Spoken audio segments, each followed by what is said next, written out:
What's up? Seems to be working. What's up, ladies and gentlemen? Just doing a little live stream chat with DaddySheepDo.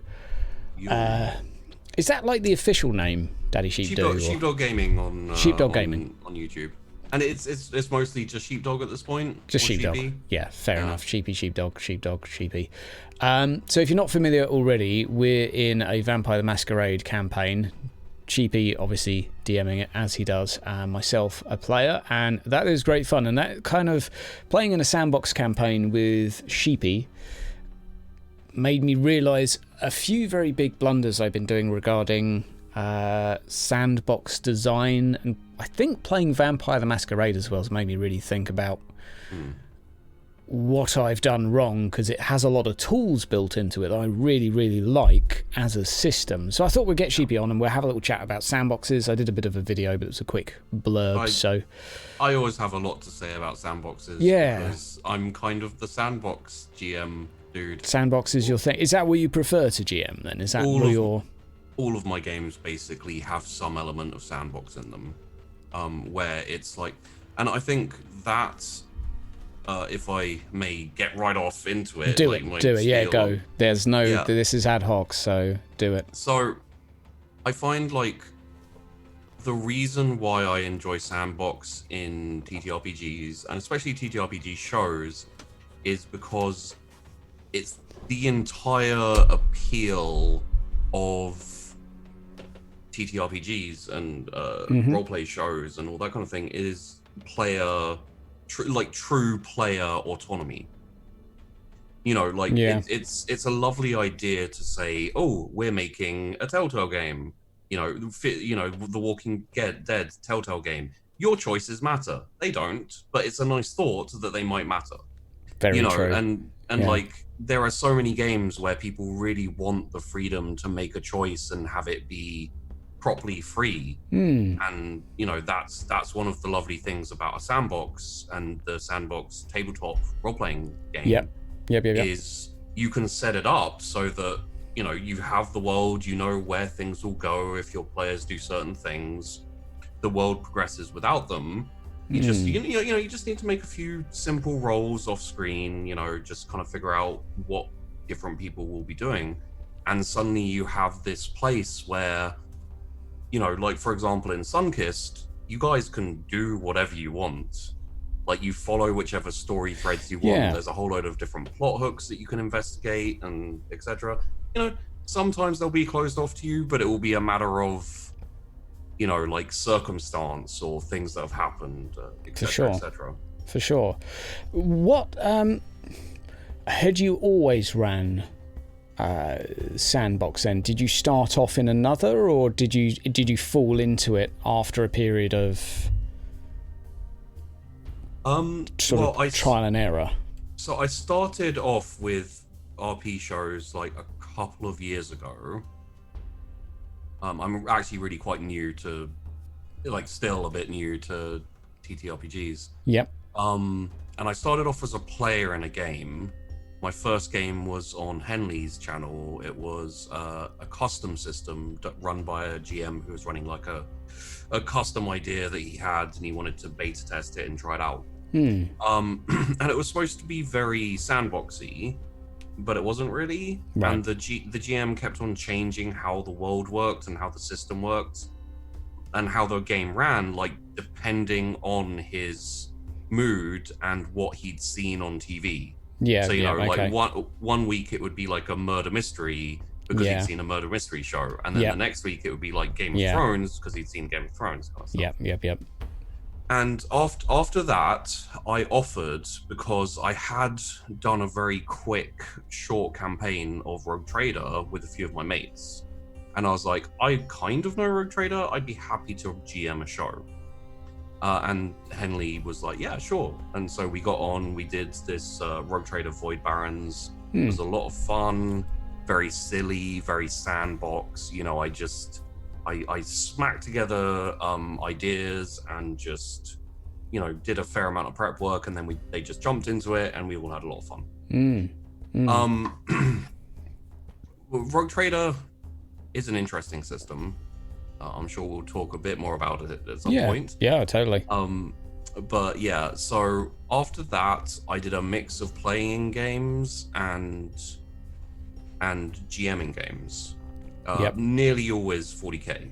I think, yeah, I think aside from a couple of one shots, 40k is the only systems that I've run until Vampire the Masquerade Sunkist. Part of the reason why I did it Okay. was to try and like expand my, my field of knowledge and everything, and like try something new. But yeah, it must have been like I think I've done 4 or 5 shows of 40k, and they've all been sandboxes. They've all been different, for GMing. And it's a lot of fun, and I really enjoy it. We were chatting a little bit before we started about the D100 systems, the 40k systems, and the Warhammer Fantasy system. They don't necessarily oppose Sandbox, but they're perhaps not as conducive towards it as something like VTM, which seems to have a lot of tools to be... You can still do it in a D100 system. Yeah. It's just VTM's very much... remember these things, this is part of your character design. Like in the character design, it has so many things that tie you to the world and tie you to... Well, just ties, basically. Well, I'd say Vampire the Masquerade encourages roleplay. Yes.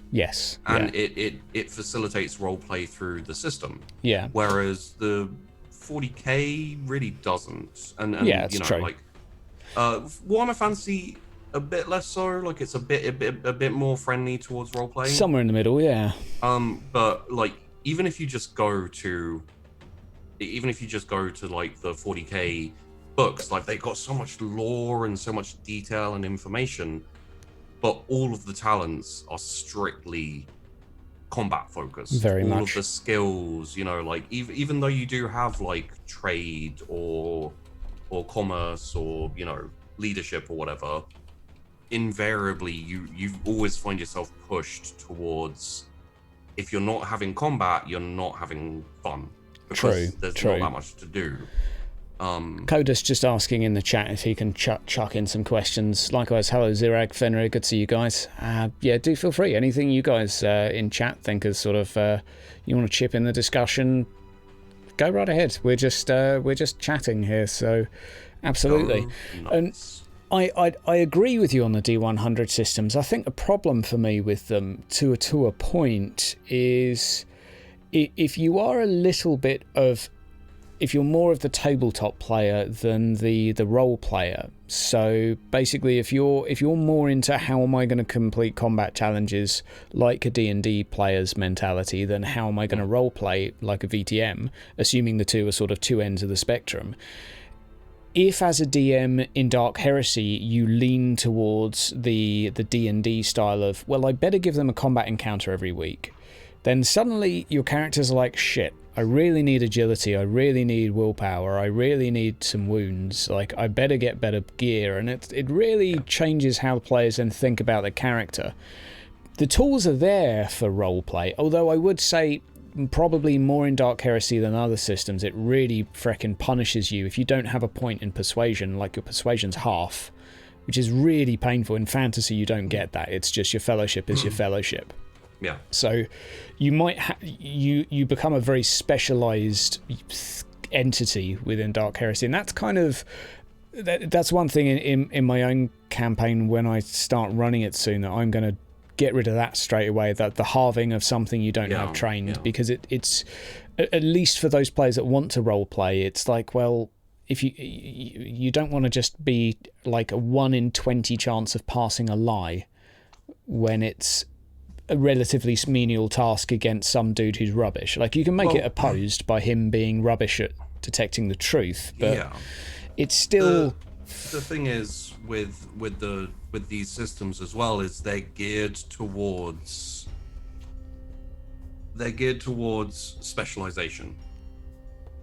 So like if you think about like Dark Heresy or Black Crusade, like you always have things that are cheaper for you and things that are more expensive, and there's never any reason to go for anything that's more expensive. So pretty much in Rogue Trader, if you're a Rogue Trader, you go for fellowship and commerce and all of these things that are really cheap for you.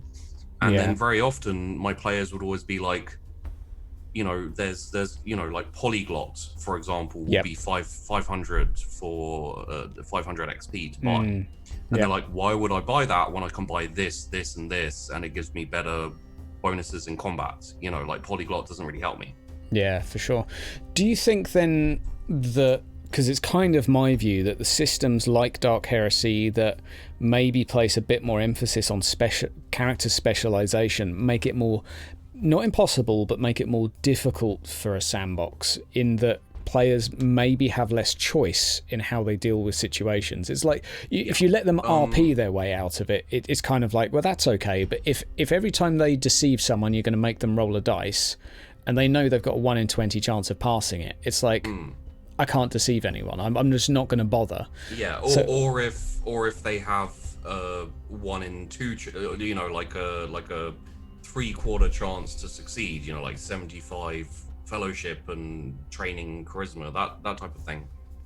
Every situation they get into, they're going to be aiming to use those skills. Yeah, exactly. Which is one of the great things about Vampire the Masquerade.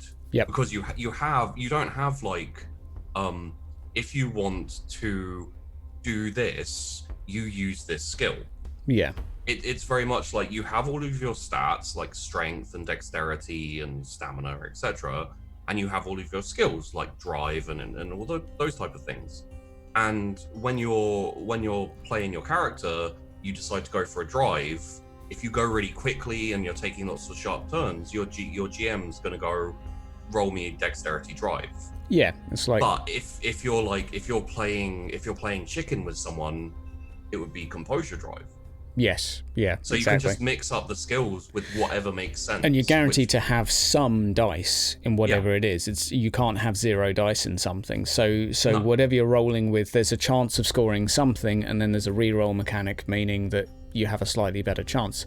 Absolutely, yeah. Codus, feel free to chuck it in. Codus had a bit of a question going on, so yeah, fire away, buddy. I definitely get that impression. I think that's where maybe fantasy sits slightly between Dark Heresy and VTM, in that it allows players a bigger scope of choice. It also it has a system where you can say this test is an average test, which is plus 20. So like if someone's just telling a small lie, you as a GM have that little chart that says, well, it's average, so it's plus 20. Yeah. And so it basically encourages a bonus for menial tasks. But the problem there is to use this comparison again. Yeah. In Vampire the Masquerade, you have, number of successes needed, which is on the GM side. Absolutely. So when I get you guys to roll something, in my head, I'm like, this is the barrier. This is where you have to pass to do well. If you go quite far over it, you'll get more. If you fail, but only fail a little bit, you might get a little bit. You might just fail a little bit. And the problem with the D100 system and the bonuses is it encourages players to fish for an advantage, and it puts that kind of combative mechanical mentality sort of, there. Yeah, definitely. The mechanics encourage a combative mentality between players and GM. Yeah, definitely. Whereby it's like, GM, you're supposed to kill these people, and players, you're supposed to get every advantage you can from the GM, because it is a very punishing and very, very deadly system in a lot of ways. Yeah, for sure. What's up, Bill? What's up, Soup? Yeah. It's interesting in a way, because it's one thing that actually Wrath and Glory could be the VTM of Games Workshop. The rules aren't currently there, but it could be. It has its own horrific problems. It has horrific problems with character design and all of that, because you're trying to build these tropes. Character creation as well. But in terms of roleplay, it has some very nice mechanics, where an encouragement from GMing, where it's like, okay, someone just did some good roleplay. You give them a glory dice for it. So they're like, yeah, I did something in character that was good. The problem with 40k and with Warhammer Fantasy is always going to be, they either try and be super specific with a massive clunky system, or they try to be D&D and go super wide, and you can be whatever you want to be, but it doesn't fit. Like, it doesn't make sense. True. All they need to do is they need to make a D&D, Vampire the Masquerade, even Wrath and Glory style game, but just very specific. Just go Gorka Morka, go Necromunda, go Mordheim. Yeah. And you do that, and that's how you make the game. Because the second that you give it a wide scope, suddenly you have orcs working with commissars. It is. And you're going, what the fuck? It is a horrific thing that Wrath and Glory did, in that Wrath and Glory is really nice if you want to make a bunch of one-shots that are like, you're a bunch of orcs, and you can basically get around, have some beer, be like, oh, just roll 6 dice for this, and roll 5 dice for that. And in a sense, it's a bit like if you did a casual one-shot of VTM, in that it's quite easy to run. And as a GM, it's quite free form, and you can just be like, just roll those dice for me. Even if you don't know the rules, just roll that, and we'll see what happens. Whereas like the D100 systems are so like, oh shit, I need to just pull up this chart and they can't encompass so many things without giving massive data sheets on all of the stats. So it's sort of. Kodos has chucked something interesting in chat, which is very relevant to what I've been doing. So I'm looking at doing a Dark Heresy Sandbox coming up soon. So for anyone in chat right now, we're going to be starting after the fantasy campaign ends next weekend. Not this one coming, but next weekend. Final session coming up. We're going to be doing Dark Heresy, and I'm going to be running a sandbox, hence thinking about sandboxes lots. And I like the post-apocalyptic survival aspect thrown in, because for me a little bit of a struggle. Limited resources, variables like that I think are nice. Limited backup, limited authority, less dogmatic, I think makes 40k more interesting. If you're in a point where it's not like, oh shit, we better do this because the Inquisitor's going to murder us, more like, our Inquisitor's gone, what do we do? Yeah. I think always for me stay that's... away from dogma in 40k. It's just not a fun time. Exactly. And Kodos is basically toying with that post-apocalyptic vibe. And what I'd done is I'd Googled all the post-apocalyptic films for the last 5 years. Yeah. And just thought, right, what's been good? What's a good setting first? So I dug up Mad Max. Like, that's good. You can have that on the frontier worlds. You can have orcs on the planet too. You can have various stations. There's a lot of ideas, like Metro Exodus, post-apocalyptic war. That's a bit like maybe Book of Eli. Well, I mean, like, and this is just off the top of my head as an idea. Feel free to take it or not, or adjust it or whatever. Go for it. I mean, like the standard immediate thought I would have is a war world, as in a world embroiled in war. And you just get chucked down as a Dark Heresy team, no backup, no anything. You just get inserted, or what's it called, not infiltrated. When you get, like, in an operation, you something into inserted. Inserted is the only word I can think of. Maybe someone else will remember what it's actually called. But yeah, you get inserted as a team.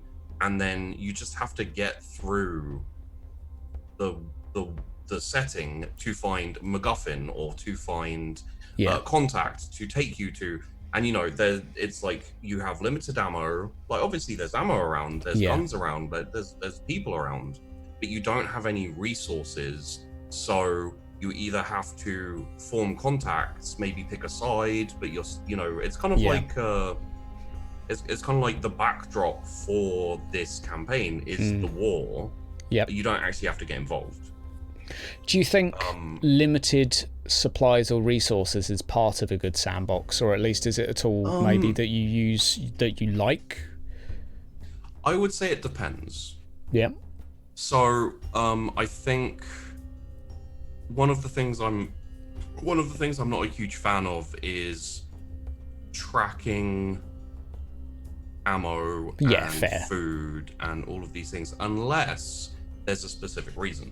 So if you go like, right, there's a zombie outbreak on a planet, you guys are sent down, this is a survival game. Yes, yeah. Then absolutely track ammo, track food, track all those type of things. Yeah.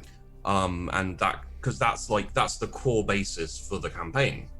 But if you're doing a campaign where it's like, you know, you're investigating heresy on a planet, and yeah, it's fair. There are limited resources, but the resources aren't the core of the campaign, then you just go, whatever.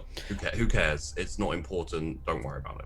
I guess what's limited can depend on the scope of the campaign, because you can have it very low down and have basic resources, so you have limited food, limited ammunition, but you could have a step up, so you have limited help, so like you're outnumbered, you're out of your depth, so you have limited resources in that sense. All you need to do for things like limited food and limited ammo is pull in a custom mechanic.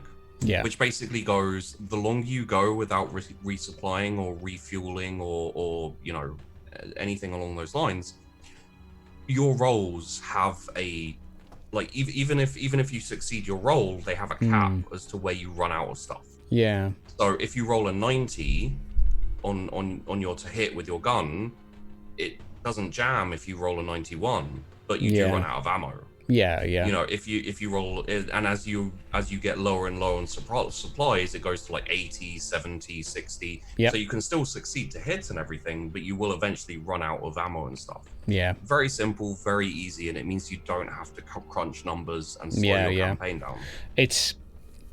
I don't actually like Wrath and Glory's system that much, but it's another thing they did fairly well, that every person gets 3 reloads, and you can spend it to get a bonus.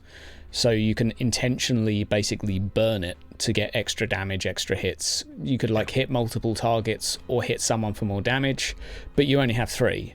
And if you increase your stats, etc., you might be able to carry more. And you could certainly, as a GM, be like, no, you don't get any ammo back at the end of this. But when you fumble, when you shoot, you also automatically lose the clip as it jams. That's a nice simple way of doing it compared to the how many bullets did I shoot, how many in a clip. It's not which actually is that simple, but it's simpler than what simpler. was before. It's easier to track in that it's like, oh, you basically, if you fumble, oh, you lost a clip, just mark down a clip for me. So from a GM's point of view, it's just like, that dice was set a 1. It's the equivalent of a hunger dice with VTM, which is actually the Wrath system in Wrath and Glory is very similar to the hunger dice. It always stays at 1. You can put more in, but good things and bad things can happen depending. So it actually, I'd never put 2 and 2 together, but there is a little bit of similarity there in that dice is basically the narrative dice. So if it rolls a 6, something really awesome happened. If it rolled a 1, something really bad happened. Which is interesting. I'd never put 2 and 2 together there. Oh yeah, your tag on Zoom says Mac. Yeah, it still says Mac Marlowe. I'm not going to change it. It's fine. It's cool. Yo, what's up, mate? What's up, Elb? How's it going? Oh, and Cry, what's up? Deploying the tavern. We are deployed currently above the city of Bokarfen. Cool. Oh no, yeah, go for it. You remember when you ran first edition Dark Heresy, the inventory gear stuff was a pain. Yeah, so for Second edition isn't much better. No, like for my upcoming sessions, I'm going to have like, if something gives you +5 to hit with a weapon, you have +5 ballistic skill. You just have +5 ballistic skill, and when you take it off, you get -5. Just remember to do it. It's like, I am not dealing with +5s and +2s. And so, an interesting thing to kind of like to touch on for sandboxes and sandbox campaigns. Yep. Like when you're making one as a GM, one of the first important things is to go through with everyone what their expectations should be and what your goals are as a GM. Yeah. So that they don't find themselves expecting one thing and getting another. True that. You know, like when we were going over Mac, the creation of Mac. Yep. And he was like an investigator and all this type of thing.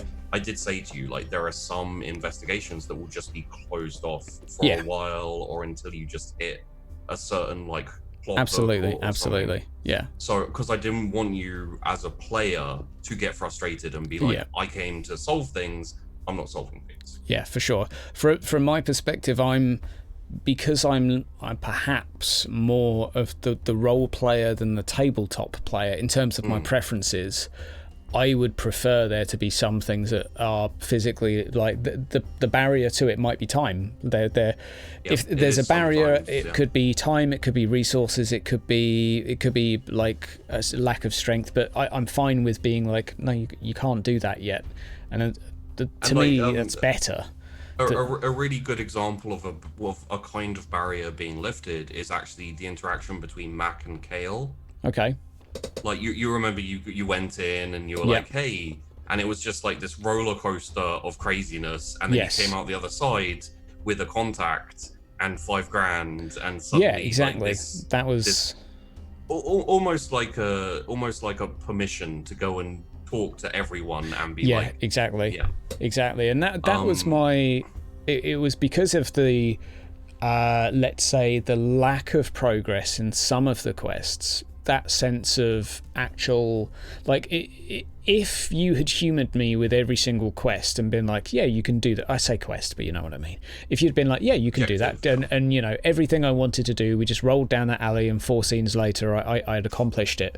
Then I'd never have thought to myself, well, actually, how can I get around these obstacles, and how can I do it? And that's where I decided I'll go to speak to someone that has more resources than me, offer to be their friend indirectly, and see where that gets me. And I don't know where it will get me yet, but I know it will be better than where I am now, or at least I'm hoping so. So I guess that's a good lesson in that denying your players things with a certain expectation of why and how. It's not just like, no, you're too shit to do this. It's like, you don't have the time, you don't have the friends, you don't have something, but they need to come out that thinking, well, I could have those things maybe.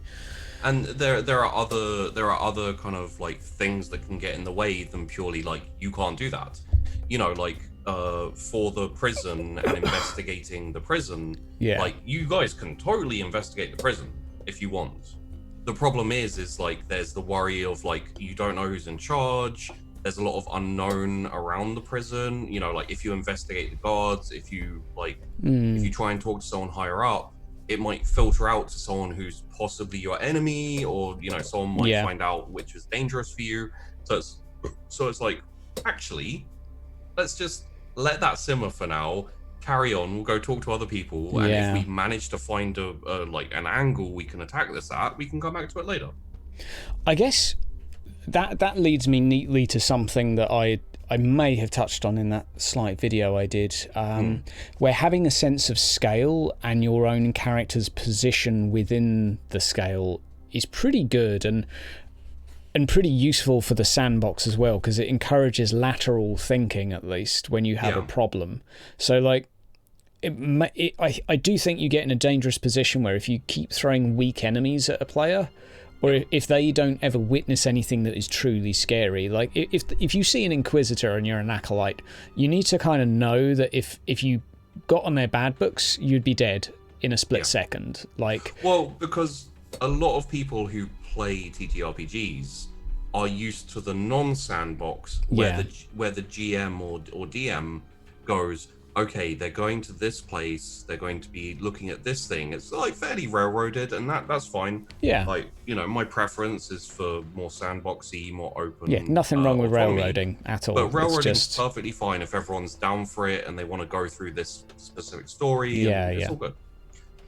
But when they're used to that, every time they meet someone who's like an enemy, they're like, oh, this person is an enemy.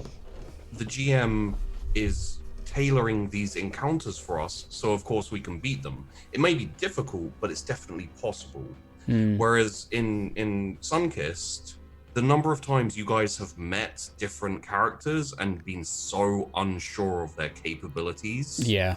Because I said to you guys, like, you know, the city's broken, it's all free-for-all grab stuff, you know, like everyone could be out to get you, everyone could be your friend, like depending how you play it. Yeah. So, you know, I made that very clear that you could run into enemies very easily who are just way outside of your skill set or your abilities at the time, which means that you guys as players are very, very hesitant to commit yourselves without information and knowledge of what you're up against, which is really fun. And like, I think the best example of that is probably Clay. Yes, yeah. It's a very interesting system in that you can't necessarily evaluate. It's partially the whole vampire thing, but you can't ascertain how strong someone is from their size or their physical appearance. Whereas in Warhammer Fantasy, if a 5 foot tall, weedy looking guy comes up to you, you're like, I can take him. Because his strength directly is proportionate to what he looks like in the setting. He might have more dodge and etc., but it's unlikely he's going to be a master assassin. It's kind of like if you go up to a peasant, you know they're a peasant. You know they're pretty rubbish. And if you were suddenly confronted with like an old adventurer who actually is like a badass and kicks your ass, all you feel is like that your GM is getting fed up of you being a murder hobo, and he just definitely did that on the spot kind of thing. I guess, or it's a trap or whatever. Because I've probably fallen into the trap, although it's not been a trap because I've typically done railroaded sessions. But what I've done is encounters and NPCs are designed around player capability. Yeah. And I guess the thing is, if you repeatedly throw that at them and then one day you think, actually, we're going to go sandbox, and if you want to kill a big boss, he's going to be a big boss. Like, you're going to be... I guess that's something in the session 0 to be like, tough people will be tough. And you will be outclassed, you will be in danger of easy death if you're not careful. And I guess there's probably ways within session to make it more obvious, but... not to make it to maybe reinforce it, but I guess to a point within the 40k setting it's harder because the gun they have kind of says a lot, which is one of the things not I ideal. Don't like. One of the things I don't like about 40k is the power scaling, where it's like, oh, I have a stub gun, I suck. Oh, I have a bolter, I'm okay. Oh, I have a melter, fuck everything. Yes, pretty much. And it's pretty like much. My skills haven't changed that much, but suddenly I can just destroy.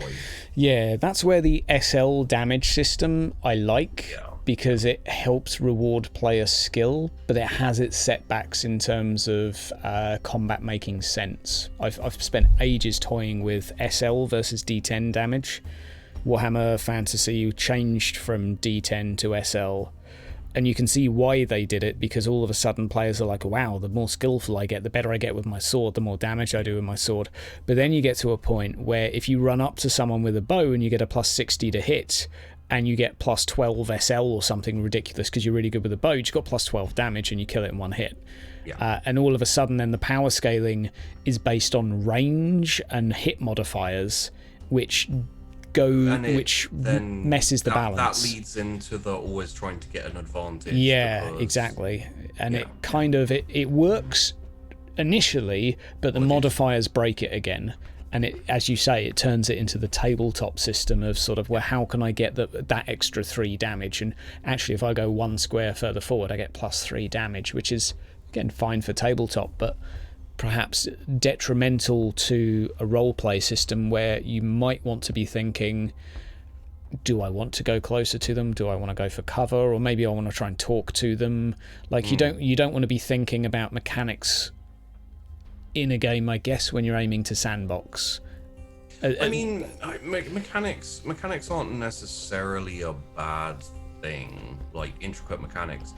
It's just a matter of deciding what works and what doesn't. Yeah. No, like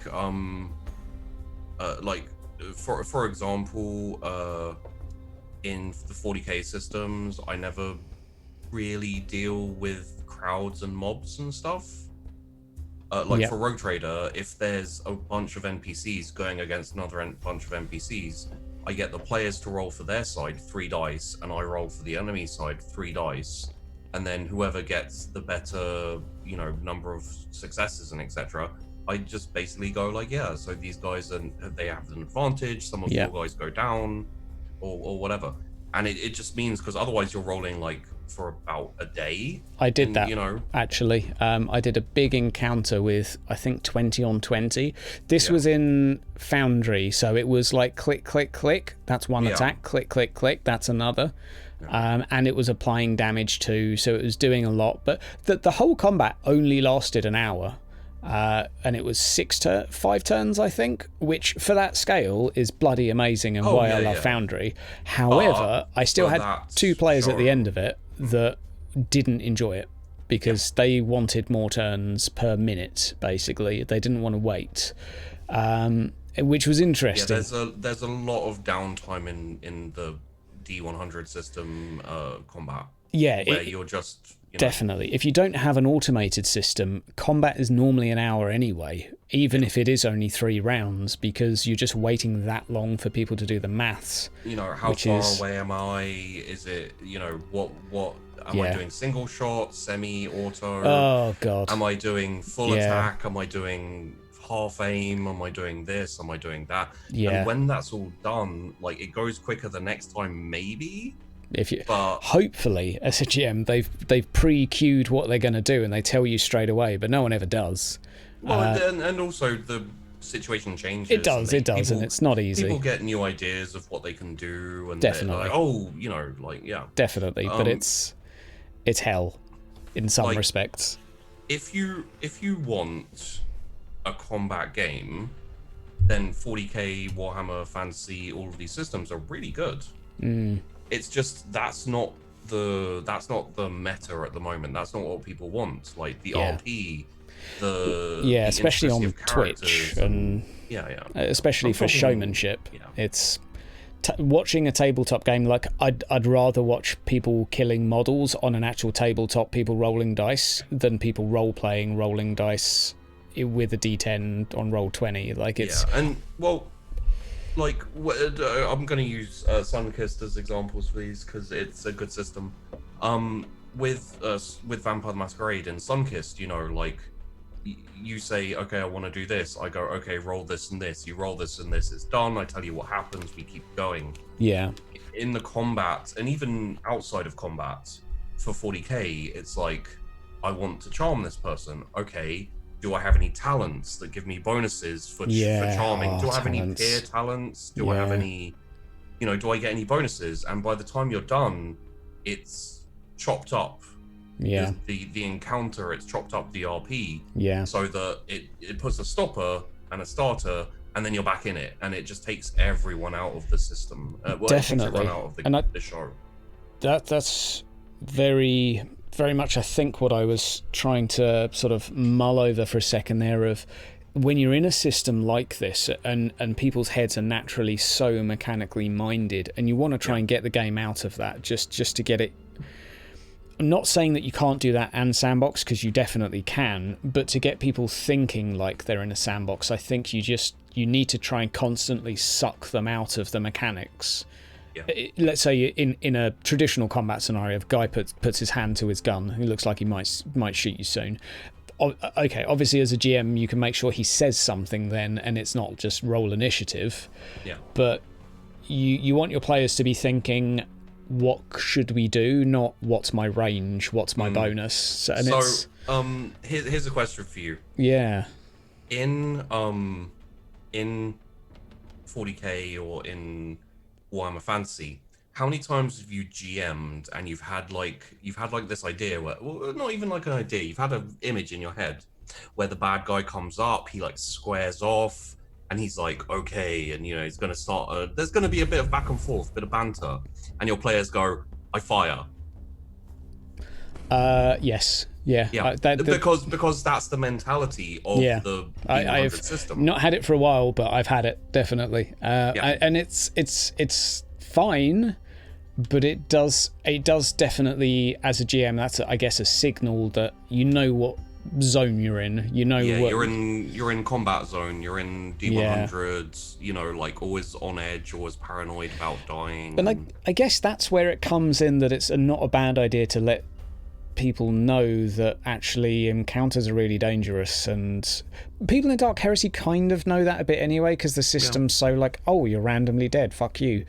But it's it's nice if they know, actually, shit, like, we can't fight this guy, he's too strong, or like he's got 2 guys behind him that have both got something and we don't stand a chance, rather than thinking, well, the GM's given us this encounter, so we must stand a chance, so it must be balanced around us. Or the GM's given us this encounter, so we have to fight it. Yeah, so you know, like, again, in Sunkist, none of you guys were ever like, I attack, you know, because we don't want to.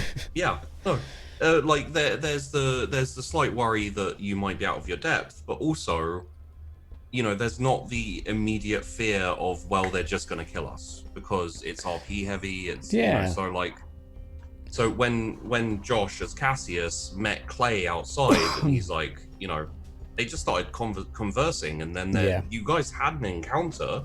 There were rolls, there were, you know, like, there was a lot of RP. Yep. And, you know, you kind of fought over the humans left alive there, but there wasn't, you know, there was no point where you guys went, oh god, we should attack him, because if he attacks first, we're fucked. In that situation, it was like, where he's doing his own thing. He'd messed with stuff that we were looking into, but he wasn't clearly our enemy.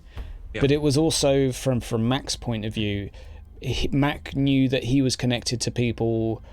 Maybe he's not best friends with them, but he knew that he was connected to people that could kill Mac if they wanted. Yeah. So it's like, I don't want to kill him because, like, he's the equivalent of the mafia. There's or he outside could be. Connections and outside repercussions. And I guess if you... In many games, you might say to your players, oh, yeah, there'll be repercussions for killing people, but I guess I'm not sure what it is in that setting that made me think that, but I think it's just because I'd spent a few sessions playing without a single thought of what the rules were, and just thinking, what would Mac do? What would Mac do? What would Mac do? And it does help that it's a very heavy, roleplay heavy campaign. It does help because it puts you in that zone of, oh, there might be repercussions. And I think also that the tempo of the backstories is a little bit helpful, in that Chris has got beaten up by her sire, so like clearly there's a power scale there that, you know, I know she wasn't turned back then, etc., but still the implication is, oh, there's someone stronger than you out there. And like, none of you, like, even those of you who are responsible for your sire's death, it wasn't because you beat them, it was as a result of other stronger kindred being like... Exactly. Yeah. And also because we've not had a combat, we don't really know how combat will end up. Like, if we'll be massacred or not, we have no idea. Well, I mean, you broke a dude's arm. Yeah, like a thug attacked, and that was fun. That was fun, but I don't think you bestial critted. So. Yeah, I mean, that was good. It was good. I would imagine there'll be combat at some point in our campaign, but I think it will be very calculated, most likely, or completely accidental. Yeah. So it might be we piss someone off accidentally, or go somewhere we shouldn't go. I mean, that could happen with Mac in particular. So, to address the kind of the main theme of this stream. Yeah, that's probably... Thank you for bringing me back to that a couple of times, because I'll just keep going. Yeah, no, me too. So when you're designing a sandbox, you have to design something that can go in multiple different ways. Not just for your players or for your viewers if you're streaming it, but also for yourself. Because otherwise, there's always a temptation to make things work out how you want them to work out, and that's railroading. That's, you know, like, if you want to do that, then do that. But, you know, like, for example, I hadn't planned on Tess/Vandy finding, like, opening and reading that letter. Yep. But that letter had to be there because it made sense for the letters to have come at the same time, for the letters to have, you know, everything led to that letter being there. So I'm like, that letter's there. I know it's there. If I don't get her to roll to notice it, then I'm cheating her out of the sandbox. I'm like railroading her. So I gave her the option. She saw it. She decided to read it, and then all of this shit popped off. You know, that could have been completely overlooked. Pardon me. That could have been completely overlooked and ignored, and we wouldn't have found out any of that for like another 4 to 10 sessions. Yep. Another good example is Chris with the boxes that she delivered. Yeah. She decided not to look in them. She decided not to ask any questions, like really. And they went through the like periphery of her as a player and carried on. And you know, like if she'd have opened them, a whole mess of worms could have come out, and it could have been like a whole story hook and lines going everywhere. Yeah. Or, I guess that sounds, as you touched on the other night when we were having a chat, that as a GM, it's really a good idea to not have an outcome in mind from a encounter when you want it to be a sandbox, because you're basically saying you have no agency, but do what you want to do. It's kind of like and I know I've done that I do that every session as a GM currently, because I do railroad, and that's what my players are like, that's what we're rolling with. But I tried sandboxing, but I still had a bit of that like pushy push. Yeah, I mean, you know, like I think the best way to go to attack a sandbox is with the heavier RP, and you know, I mean, I have a whole load of stories. I have a whole load of plot hooks. I have a whole load of, you know, like things that you guys can find and look into. You know, you guys could spend one of the factions that just came up, the Old Guard. Yep. You guys could spend like 10 sessions with them and find out all of this stuff and all of these things if you wanted. Yeah. Or you could completely ignore them and never talk to them again. You know, they'll still be off doing their thing and things might happen. But the important thing is neither of them are important, because you have your own backstories, you have your own, you know, like NPCs, things you want to do. Yeah. So the important thing for a sandbox is characters. Yeah. And the player characters need to be fleshed out.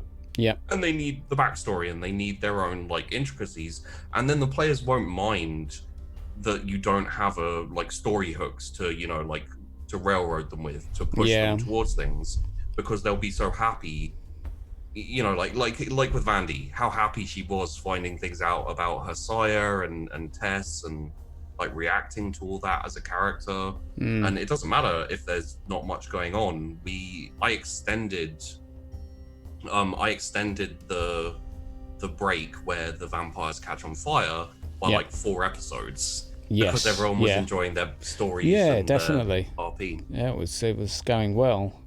I think so Codus was going with a setting of like a Metro Exodus post-nuclear war, and I thought, well, maybe if we spitball ideas as to how you would do that sandbox well, that not only tickles him, but also if my starting point would be, so he's got mutants on the outskirts, civilization on the inside. I would say as a setting, it depends if you want to go rule heavy or RP heavy, but if you want to go rule heavy, you can go with the archetypal order versus chaos. So basically you've got your civilization versus the monstrous horde outside.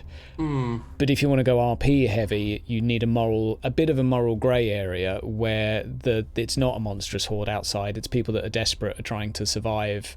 And then I think you could still have a monstrous horde outside. Yeah. But you could also have a monstrous horde inside, in that the humans have their own monstrosities, you know, hidden or not. Yes. You know, like cannibal, you know, people who give food out to the hungry and poor, but they're cannibals. Yeah, you know, people who they run the town because they control the water, but there's 2 other factions that are trying to do the same thing. Whoever controls the water controls the city, or you know, whatever. Yeah. You can go with tyranny. You can go with cannibalism. You can go with any crime, corruption, any of that. That's another good one. You know, like any criminals get like put in prison and disappear. Turns out they're being turned into food, or they're being chucked out to the mutants.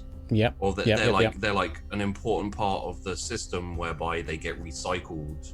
And then you get to the point where people are so scared of getting imprisoned, they don't commit any crimes, so they create crimes to, you know, like all that kind of thing is just and like that's the fun thing about a sandbox, is as a GM you can make all of that, but it's not the story, it's just the setting. For sure.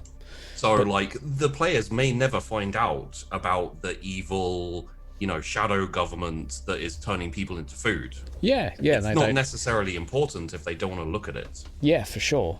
But I guess it gives you a tool as a GM to say, oh, this person's gone missing, and then you know why, and you know where it might lead them, and it gives you in your head loads of ammunition to sort of head them in directions. I'm probably a big fan of I'm a pretty big fan of having that grey area of struggle where there's bad guys. Are they bad guys? Are they good guys? What are you going to do? I think that's always a nice nice sort of challenge that isn't you're going to get killed or not. And it stimulates RP as well quite nicely. If you go up to mutants outside and they instantly shoot at you, it's like, well, now you're playing a combat game.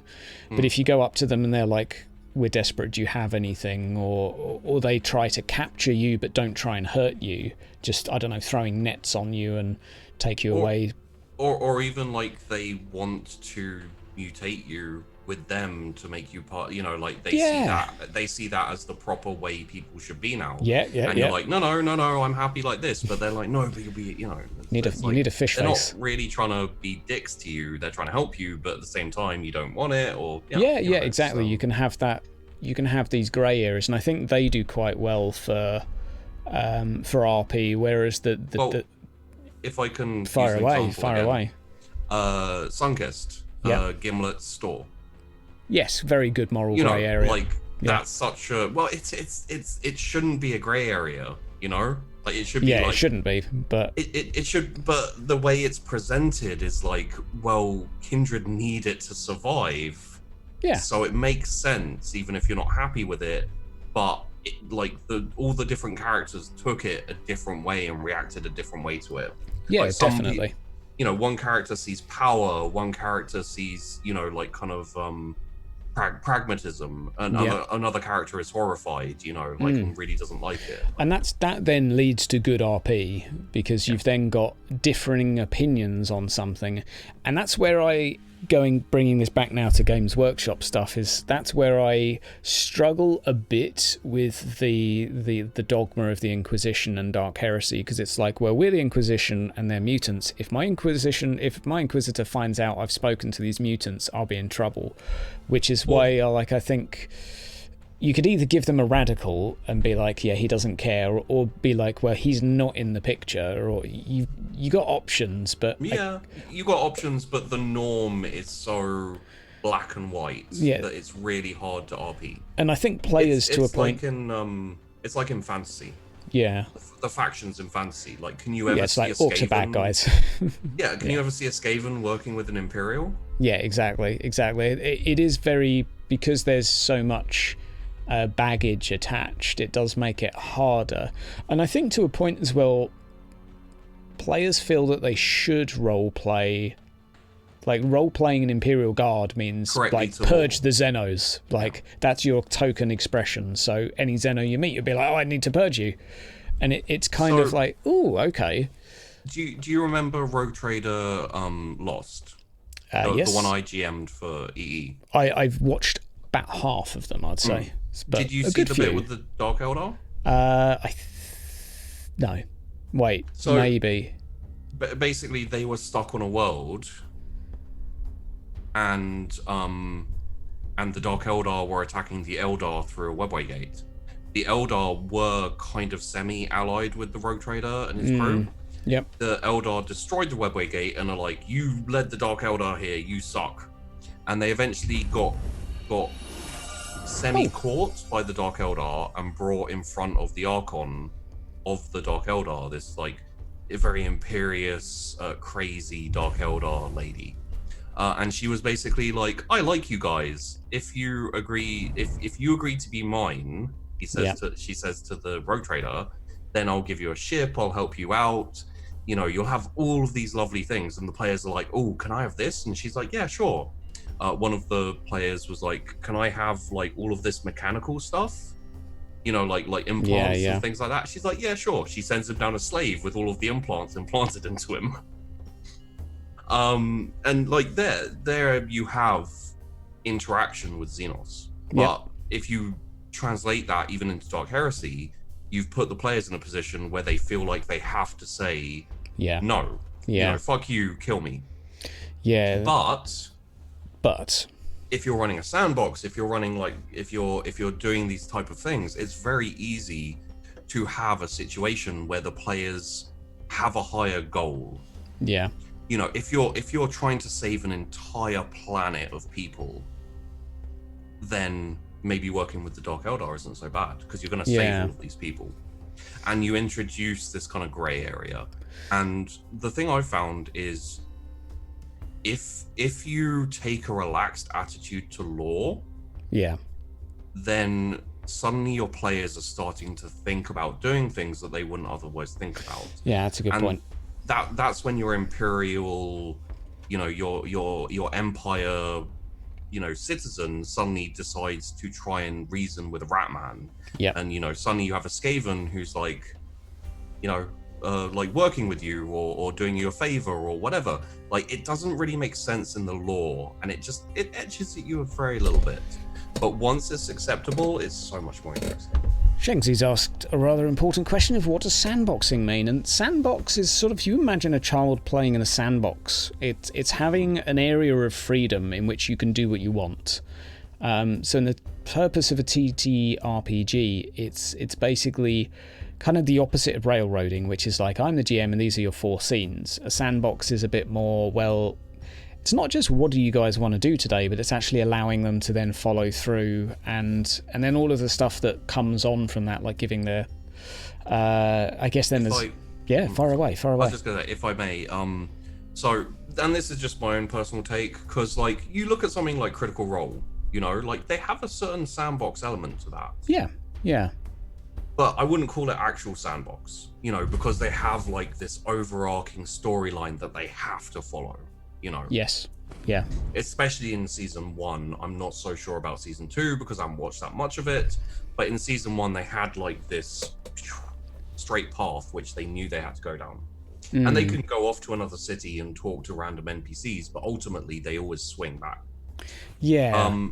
In a kind of traditional TTRPG where you have that storyline and all that kind of thing, you have the route mapped out, like where they're gonna go, what they're gonna do, the type of NPCs they're gonna meet, who the big bad guy is at the end, who the bosses are maybe, and then the prep for that is building the encounters, building some of the NPCs, building some of the twists and turns along the way.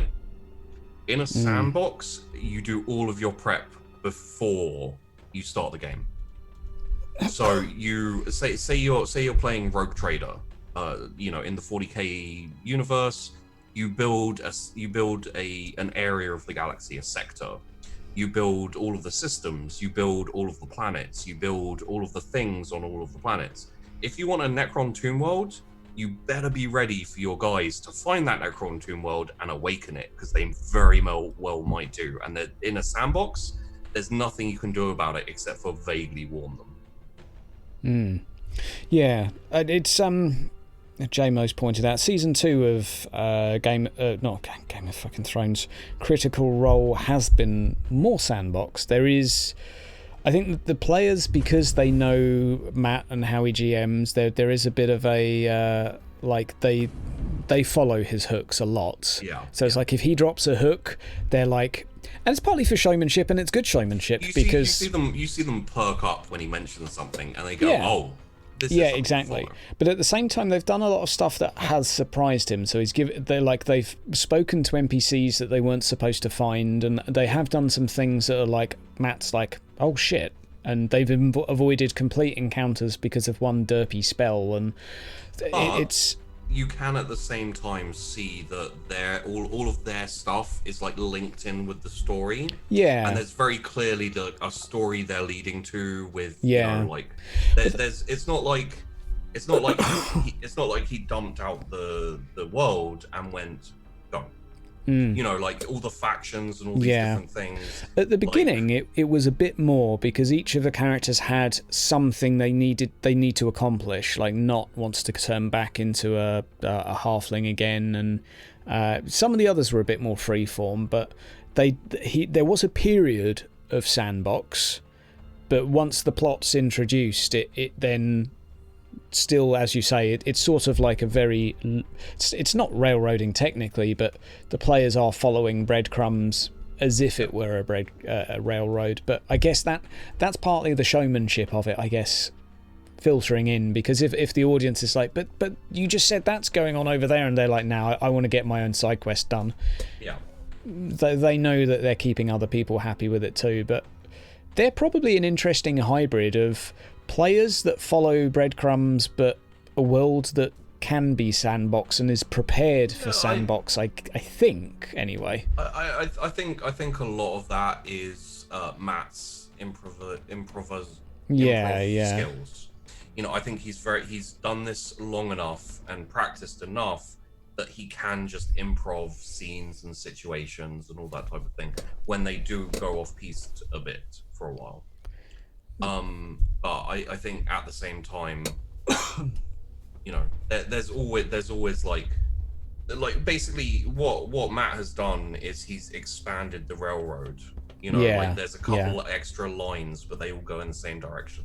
There's definitely episodes that are like that mixed in there, and there is definitely things that have quite straightforward endings. So let's bring it back to the GW again. And the sandboxing. So as a get around for the dogma and the mechanical aspect. So my current pitch to my players will be aboard a station that's on the fringe of the Imperium, which is basically no longer it's kind of like a place where the rules don't apply as much, or there's definitely less fear of breaking them. So GW meaning Games Workshop Cry. So going back to Dark Heresy, which is what I've been running, Rogue Trader, all of those. Warhammer Fantasy, So my tool for getting around that is A, an Inquisitor's not present. B, there's not been an Inquisitor there for some couple hundred years. There'll be inquisitorial sort of subtones to it, and stuff in there. If I may again, fire away. Could do is just have an Inquisitor and they are given dispensation in the pursuit of the greater good, not Tau greater good obviously, but in the pursuit of the greater good, they are allowed to deal with, interact with, and make deals with Xenos as much as they can to further their goals. Could be, I mean, you could just pursue the radical route. I've got. Yeah, I don't want to spoil it because I've got at least one player in here. But the nice thing I like about a fringe is actually you could be trading with the Elder on the fringes of the Imperial space, and if the people there have been isolated for 200 years from the Imperium and regular contact, like the Ministorum might have just become a small cult that has no power now. The Ecclesiarchy might just be a laughable admin sector now that are maybe furious that 3 generations ago they were. To give you an idea, in my Dark Heresy game that I did on Metamancer's channel, I had a feudal world where all of their armor was suspiciously elongated and very regal and like runes and stuff. Basically they wore metal feudal armor that looked like Eldar armor. Right. That's cool. Because there was a webway gate underneath the ground in the planet, and Eldar would come on a regular basis, and they worship them as gods. That's cool. That's a nice idea. There's sort of been higher beings, especially for a feudal world at least. That's a pretty nifty one. and like, you know, because it was a sandbox, because that's how I run my games. They didn't like purge them. They dealt with them. They talked to them. They took over the planet, and they were like, yo, you can't do this. And the feudal guys were like, well, why? And I think they faced off against the king of the world and killed him. And but they didn't implement like purges or anything. And a really interesting observation of chat, and I'm not to be a downer, but I just think this is something interesting about GW when it comes to roleplay is you talk about trading with Xenos, and like the meme that comes up is, oh, that's heresy, and everyone loves the, oh, that's heresy memes, and it's like, well, I purge it with fire meme, etc. That's like the token go-to response. And I do think in a way it is, at least for the sandbox potential, it's potentially one of the things in the back of a player's mind that maybe exactly that limits your possibilities, because you're like, I know what a good Imperial citizen would do. And that's one of the things we love about 40k. It's like, it's so detached from our current reality of like, oh, something's different to us, quick, kill it. And that's why the best true systems for sandboxes are Rogue Trader and Black Crusade. Yeah, I mean, it makes sense because it's taking away, it's like, hey guys, we're outside of the dogma now, we can do what we like. It's like making that a public announcement of like, this is not dogma, we're free to do what we like. Whereas if you're playing Dark Heresy, it's like, okay, this is dogma now, we better behave. At least that's the expectation for many. I would say Dark Heresy is the hardest to sandbox. Yeah. I've done it once, maybe twice, and I probably wouldn't do it again. Just because like the point of Dark Heresy is its intrigue and investigation and all of these things. Like Dark Heresy, I'm also not a massive fan of the Dark Heresy system. Yeah. I prefer Black Crusade. I prefer only war. Yeah. Like those are much more preferred. And I live with Rogue Trader because the setting for Rogue Trader is fantastic. Makes sense. So my get around for this, and I'm hoping it will be sufficient. Tala, I know you're listening. I get 5 seconds, buddy. Can you mute yourself? Fingers in the ears. Yeah, fingers in the ears for 2 minutes. 2 minutes. Anyone else that's a player, bugger off. 2 minutes.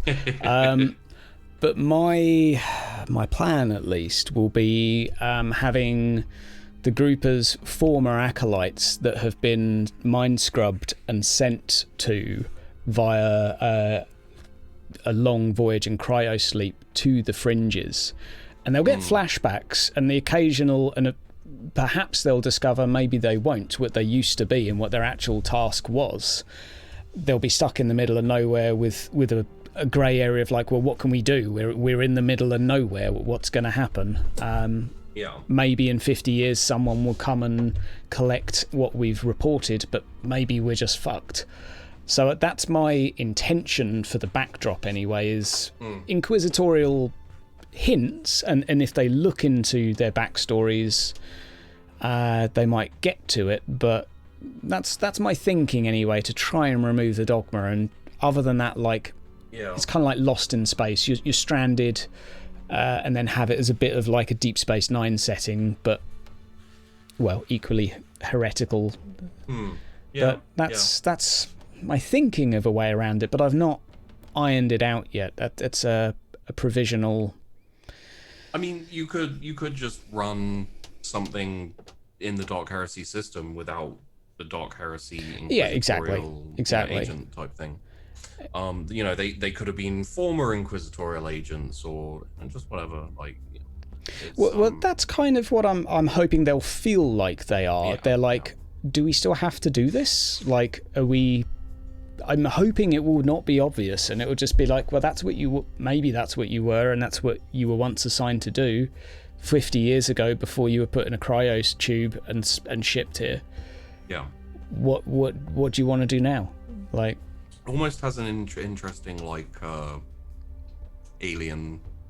Like aliens feel to it, where it's like, they wake up and it's been ages, and exactly. There needs to be 50's probably too less. It should probably be like 100 years, 200 years. So it's like everyone you know is dead back home. Like, clearly you're on your own.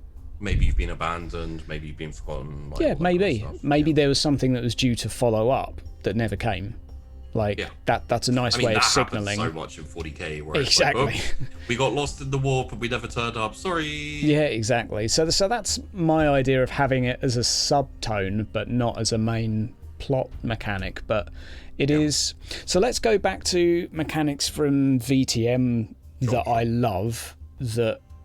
I mean, to be honest, I would be happy with my players going through the VTM book, being like, the resources and the perks sort of section, being like, pick some advantages and disadvantages, but appropriate to 40k, because it's just a really nice like fluff for character, but also it's not just fluff, but it sets your place, and it sets. It helps set your character like. The entirety of the character creation is just role playing. Yeah. And it's figuring out role playing. Yeah, pretty much. So like Tess is eating. That could have just been like, yeah, you can eat food, and then she never did anything with that. Yeah. She could have just ignored it and just been like, oh, I'll just drink blood whenever I feel like it. I don't need to eat food. But it adds another dimension to a character that she's always eating snack food. She's always looking for a burger or she's always asking for some takeout. And it's actually an integral part of her character, which I think is really interesting. Because she's supposed to be like this fancy toreador who's all like, all about beauty and all about looks and all that kind of thing. And then she turns out also to be a slob who loves fast food. And, she'll sit there with a burger and all that. Yeah, and that's a beautiful. Having something like that is such a nice crutch for a player to be like. You have a scene. What are you doing? Well, I'm eating food. That's my thing. It's not as tropey as you like in fantasy. You're a dwarf, so fine. You drink ale everywhere you go, and it's kind of predictable. In VTM at least, maybe because it's just all fresh to me. It's like, I've got something completely that's me. Yeah, and I mean, it's not like there are many other Malkavians who start hearing noir music and start doing And that's the nice thing of not having a trope to follow, because I sort of followed a cliche, but it still feels unique. You started with a cliche, and then we expanded it so much more than just the standard cliche. Yeah, true. A dwarf player that would only drink elven wine. That is a very interesting dwarf. Very questionable. But I really like those mechanics in VTM, especially when you've got players making their touchstones, because I think that's a really nice way of investing them in the world and having people they want to roleplay with. Yeah. Because they help make them. And you want to know how your character interacts with them and how they interact with you, and that's something I just really like. You start seeing like Tess with her mom, or Chris with Aiden, and and Winnie and Cass and Winnie and all of you, like rip Winnie, but Yeah, like I'm thinking back to the characters. It's going to be so interesting when you go back to the hospital. Yeah, I bet. Like, I've not done a lot of touchstoning thus far. You've done a lot of character interaction. I've done a lot of character stuff. Yeah, exactly. I've been going to other people's touchstones a bit. Yeah. Like I've been going to Tess's. Yeah, Tala, you're fine now, bud. You're fine. It's. Yeah, so I've been to a lot of Tess's touchstones. And from my observation of her interacting with them, it gives you a window into their character. And I just think the nice thing is it's like it makes you think as a player, well, what am I like when I talk to my mum in a roleplay game? Like, how many roleplay games? Can you imagine that in Dark Heresy? Just being like a core mechanic of like... I mean, can you imagine that in D&D? How many people actually have parents in D&D? True. It's better not to make them in case the DM kills them. It's kind of like let's just not go there. There's like, this is one of the things I said to my players when we were starting Sunkist is, I'm not gonna kill your touchstones. I'm not gonna go out my way to they're not gonna be under threat of death all the time. They're not gonna be like in mortal peril just for some drama. Yep. Like, things will happen and they'll be interesting or weird, or it'll always be instigative. So like Chris with Aiden. Yep. Like Chris with Aiden is literally he turned up and instigated a completely different side of her personality. Yeah. Which I think was super fun and super interesting. I never put him in mortal danger. You know, I never like had this threat of like, oh, I'm going to kill him.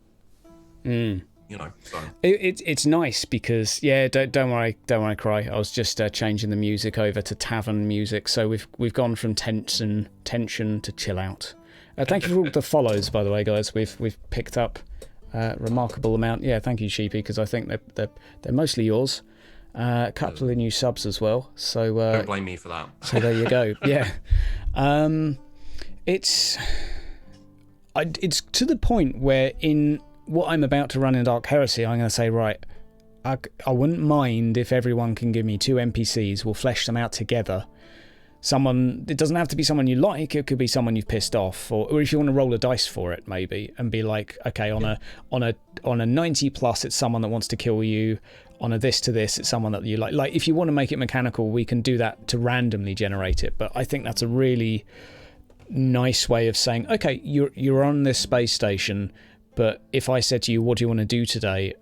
Like session 1, I want them to think, well, actually, I've got this mechanic who owes me some money. And I've got, like, basically what you did with us, which is day 1, I've got stuff to do. Like, you go in there and you're like, I've got unfinished business. And that's where one thing I said in my previous video where I had a big waffle is the backstory doesn't have to be, but it can be a springboard for everything. It's like, it definitely an issue I've had with backstories in the past is I've made it a closed book. It's like, this happened to me in the past and this explained why I am like this today, but I've never left a dramatic question in there. Well, I don't want the GM bringing it back to haunt me. So. Exactly. So it's like, my sergeant died and now I don't trust anyone anymore, and that's fine. It's so much more interesting to have a sergeant who maybe he's down on his luck and he's now begging, and you run into him on the street, and then the next 5 episodes is you trying to get him back up because he saved your life. Yeah. And that's so interesting. Definitely. And it's not part of the main story. It's not like something you have to do, but it leads into so much intricacy for your character. Yeah. Just bouncing off this NPC that you've created. Yeah, and having those things and those touchstones in place means every like for Sunkist, every session there's 20 things I want to do. Yeah. And it's like it's not a case of ever thinking, what do we do? It's picking which one of the 20 things I've got in my head I need to prioritize. And that makes it easy because it's like, I want to do so much, but I'm never going to sit there in a room in a tavern for an hour being like, what do you want to do today? It's like, guys, I want to do this. Like, do you mind? And then you can have a chat about like, hey guys, there's this thing that I want to do. It's top of my priorities. Where are your priorities? There's always a chat pending between the players, between the characters. Yeah, because you always have things you need to talk about. You always have things you need to touch on. Exactly. And go through even if it's just negotiating each person's priorities, like we had a nice little. It was a really cute like group argument in the last session of like bickering about our current situation, and it was really like, it was actually like, I know in a lot of yes and improvs they're like, oh, never do arguments because it kills the mood, but it was actually like, it felt really right. Just real. To have a bit of it was a bit of a bickering about different views on a situation, and that's good role play. That's very much because we understand the perspective all the characters are coming from, because we've done scenes where all the characters have made their feelings on these things clear, and there's backstory and there's characters and reasons for it. So when there's an argument, it's not the players arguing about what needs to be done, which I see even in Critical Role. You know, the players sometimes definitely talk out of character very much. Yeah. Whereas you guys, you don't go out of character and go, what should we do? You just immediately into character, arguing from your character's perspective of what needs to be done. I think that's true. Part of what makes it very I think that's partly the immersive. Yes. I want to say the etiquettes between the players is, if I'm talking to another player, I know I've got to do it like Mac. Yeah. Like, I wouldn't say anything to the other players unless it's like a comment, meta, about our situation as a quick like, Yeah, like a joke. We're or in so like much a- trouble, guys. Anyway, what do you want to do? It's Yeah. like if I want to talk to someone, I want to talk to them in character because I want them to know what my character's thinking, and I want to know what their character's thinking. And I do think it is, for me, the voices aren't important to good role play, but I think it helps for me to be like, this is me role playing. Yeah. And it keeps me in a role play mindset at least. Well, yeah. One of the things I can actually, like, anyone thinking about like doing a sandbox especially, but just an RP game in general, my way I IGM, and Hydra has experienced this firsthand, is when we do character creation, I get into their character as if I was making my own character. So I think, like, what do I think would be cool for this character? What would I like to play? What, you know, what kind of things? And so when Hydra's making his character, Hydra's like say for example, like, what if he's a detective? And I'm like, what if also, and you know, how about this as well? And you know, what about this thing for your character? You know, like just, or like, you know, your NPC, what if they also have this thing? And it's like, you should never say this is what should be as a GM. Yeah. But if you can identify with a character that your players are playing, then you can also think up of really fun backstories and really fun like really fun hooks and really fun plot lines, because it's like, what would I like to be confronted with as a player? Yeah. And then you can do it for them, which is why we have all of the test stuff, all of the cast stuff, all of the Chris stuff, and all of the Mac stuff, which is, you know, like Mac's backstory and Mac's characters have mostly taken a back seat. Yeah, like the thing I like it. But there's still been, like, you know, you chatted with your dead sire. Yeah, the thing I like is that I know that there's lots there and we can get into it at some point, and it will be interesting when we do. But like, if we do tidbits here and there and it draws it out, I know that's like, the fact that the other players are really interested in each other's backstories makes it more fun to drag it out. Like, I don't want to just tell them what's going on, because the fun is them sweating over what might be going on. Yeah, like the accent change in exactly. Like, I don't want them to know what that's about. I don't want them to know what it is. Which makes it more fun. Yeah, not eventually I will. Eventually it would be interesting at least, but it's also just as fun to watch them squirm over it. Couple of shout outs to comments as well. Character builder from Mountain Blade 2, that needs a bit of a shout out, because I like that in terms of like your parents, your thing. Like, it's just nice. I made a character and I was like, oh wow, this actually feels quite nice. You forget about it straight away afterwards, but it's nice though. You know, it's interesting to look at. It encourages you to think about your character past the mechanics. It does. I would dare say it encourages a bit of role play, which is cool, and that sort of leads back to the VTM mechanics that are like, you know, it actually has something with a bit more meaning than Dark Heresy. When you roll a dice, it's like, oh, you're from a death world, and it's like, okay, fine, like I'm used to this and I'm used to that and I've seen some shit in my time, but it's not as meaningful as your parents were mechanics, which is so like a good example for the character creator, the character creation that we went through in Sunkissed, that I can reveal because, you know, like it's come out in Sunkissed, is again for Tess. Like, when we were making her character, she was interested in someone who could drive and that type of thing. I was like, what if she has a bit of a criminal background that can play in with, you know, she'd like created her parents, but there wasn't much to them. I was like, what if, you know, your mum runs a chop shop, and your dad is in the Yakuza, and your character, oh, this would be cool. What if your character is half Canadian, half Japanese, and there's like a whole thing with you know, your dad being on the run and I like that we've all got that extra, but basically you were there on our shoulders for the character creation, saying and why and how and like and what, you know, if you make a parent, you know, like why, what kind of aspects did they influence your character in growing up? You know, like did they die early? Why did they die? You know, were they good parents? Were they bad parents?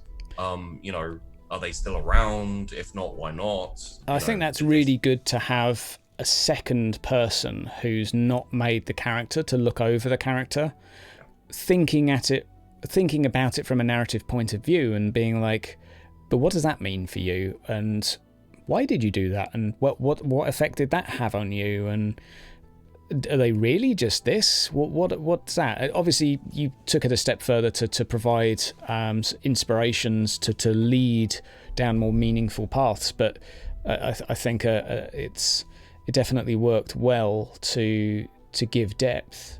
Caster asking what I think about swearing in games.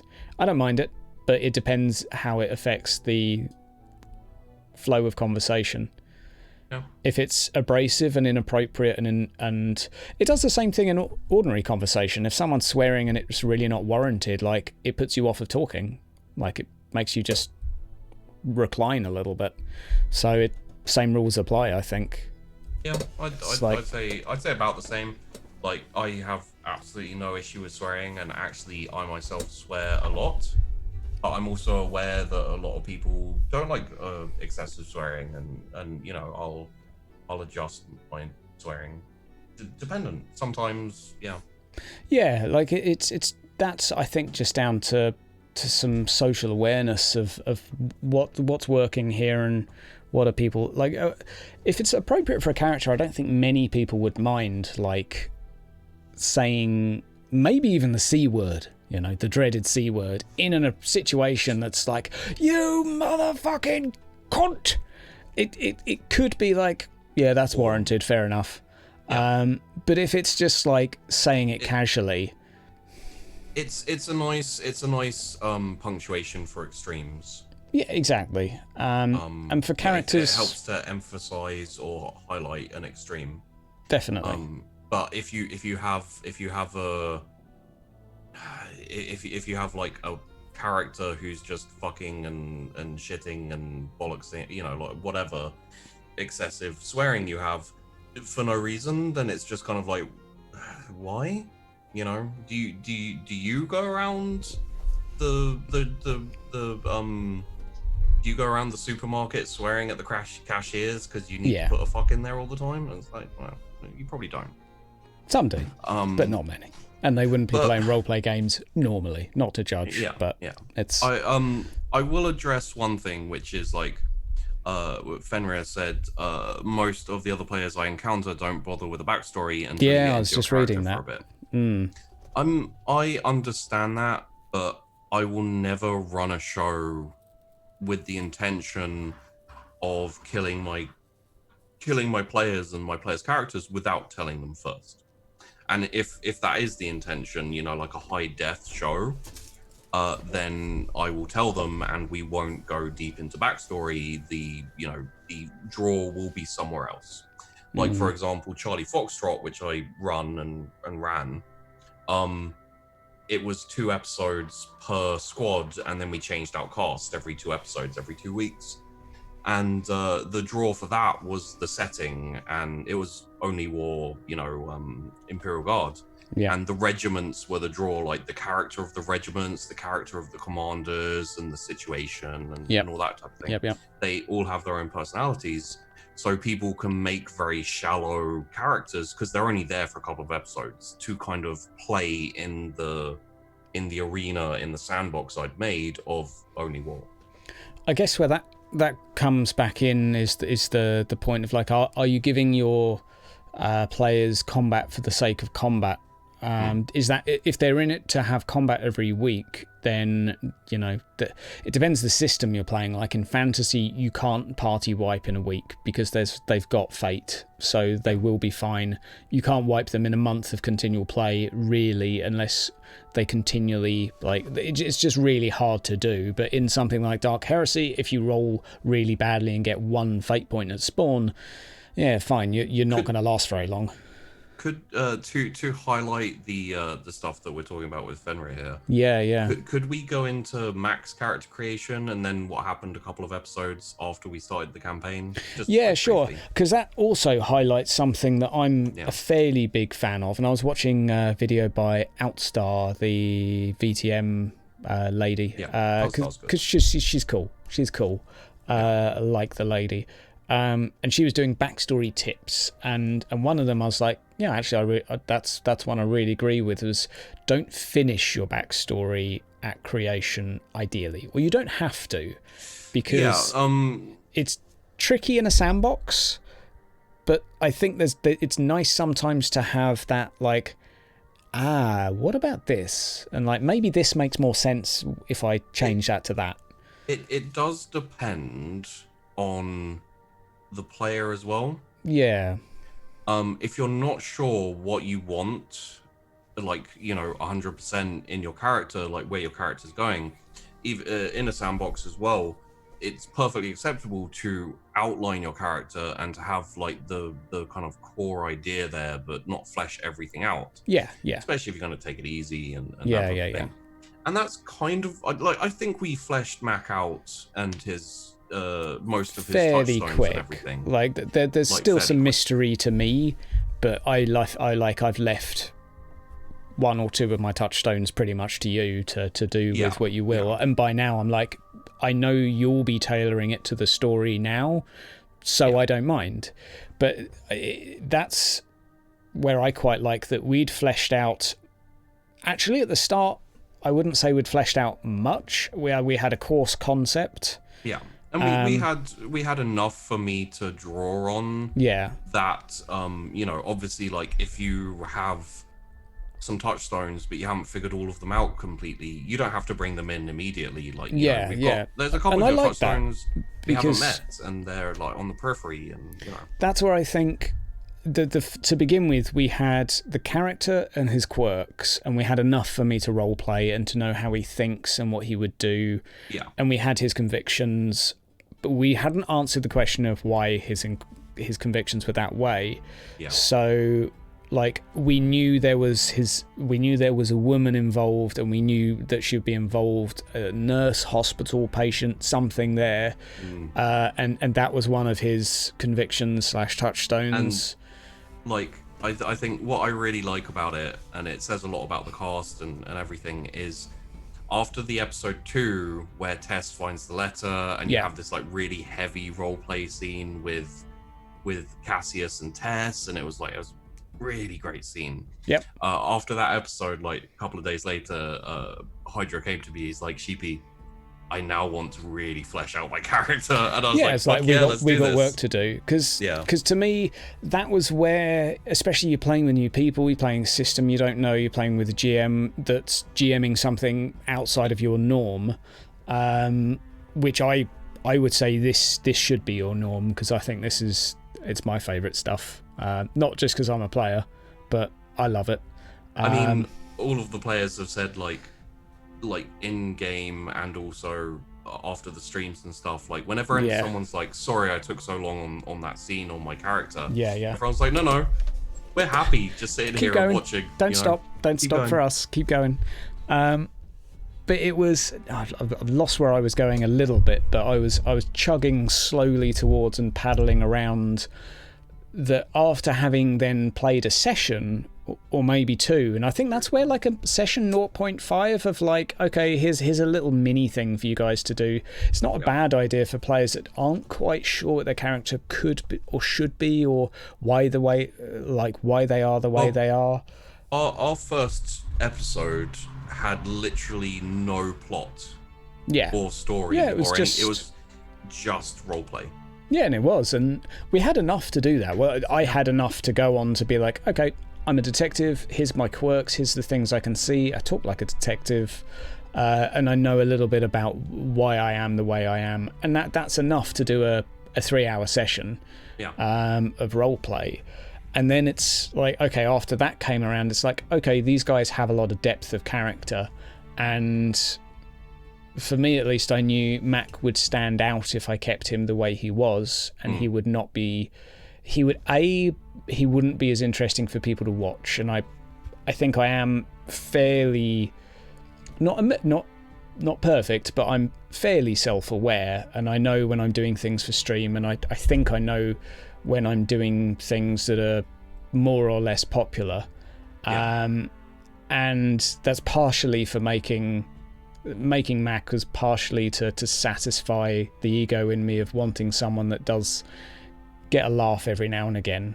Because it's fun. It's like, oh god. But the most popular scenes from Mac have been purely serious, dramatic roleplay. True, and that's which where is really interesting, considering he started off as more like a comedic character. Relief. But that's where it was apparent that if he stayed that way, it would be dull. And it was also just having watched Vandy and Jersh do just talking to each other. I'm like, I need to be able to do that too. Otherwise, this won't work. And I was just like, well, I need to do that. So I need depth of character. So Mac has now just got a lot more complicated.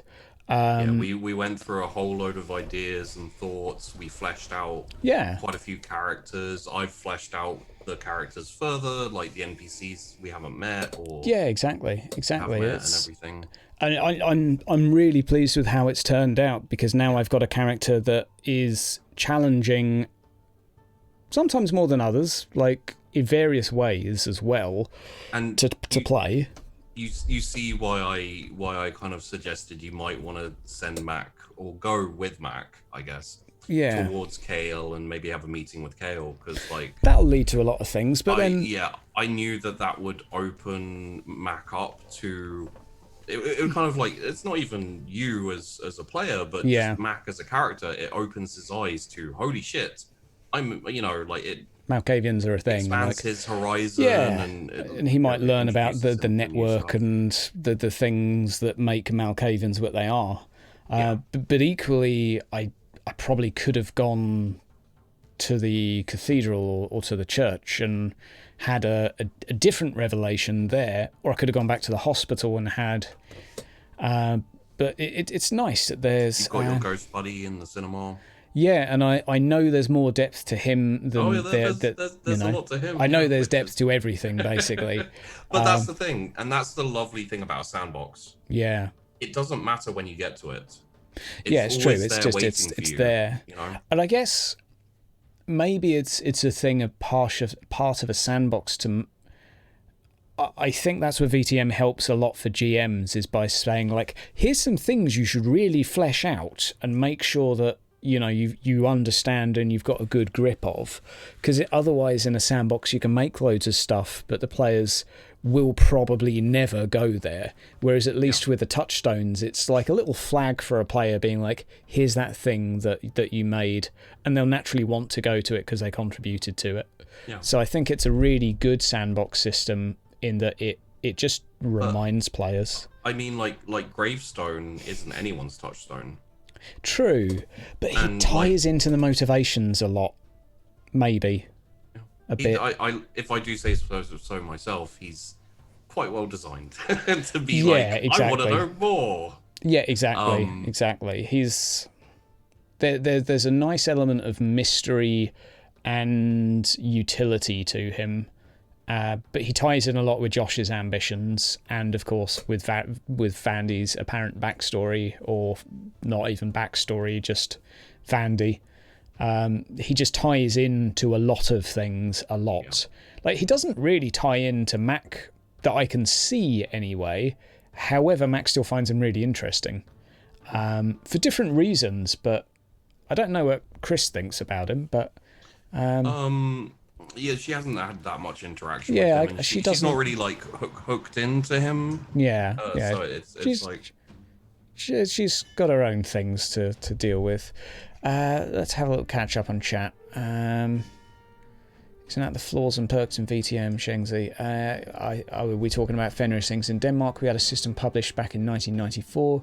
You could build a character, you had to stick to skills and vices. Vices would be things that you had to put in a game like chain smoker and stuff. Yeah, it sounds very much like what we were discussing in VTM, which is like a really good roleplay tools that it's just having those is really good.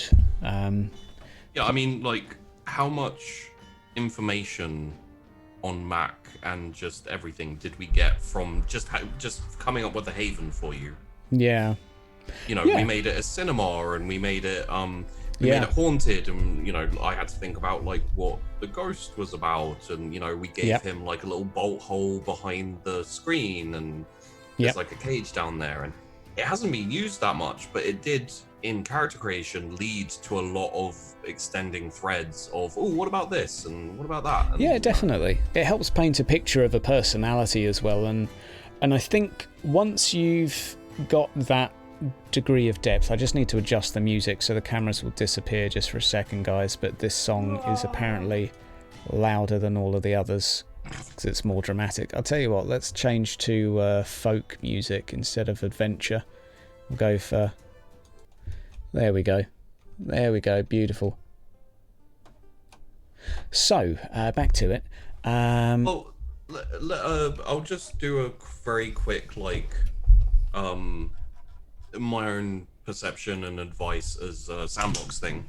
I've seen a few people be like, oh, I'm thinking about doing a Sandbox. So, my advice for making a Sandbox is spend a long time building an entire setup.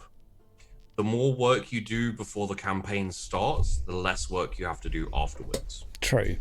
To give you an idea, when the campaign started, I had about 100 to 150 NPCs, and like they weren't all like super fleshed out.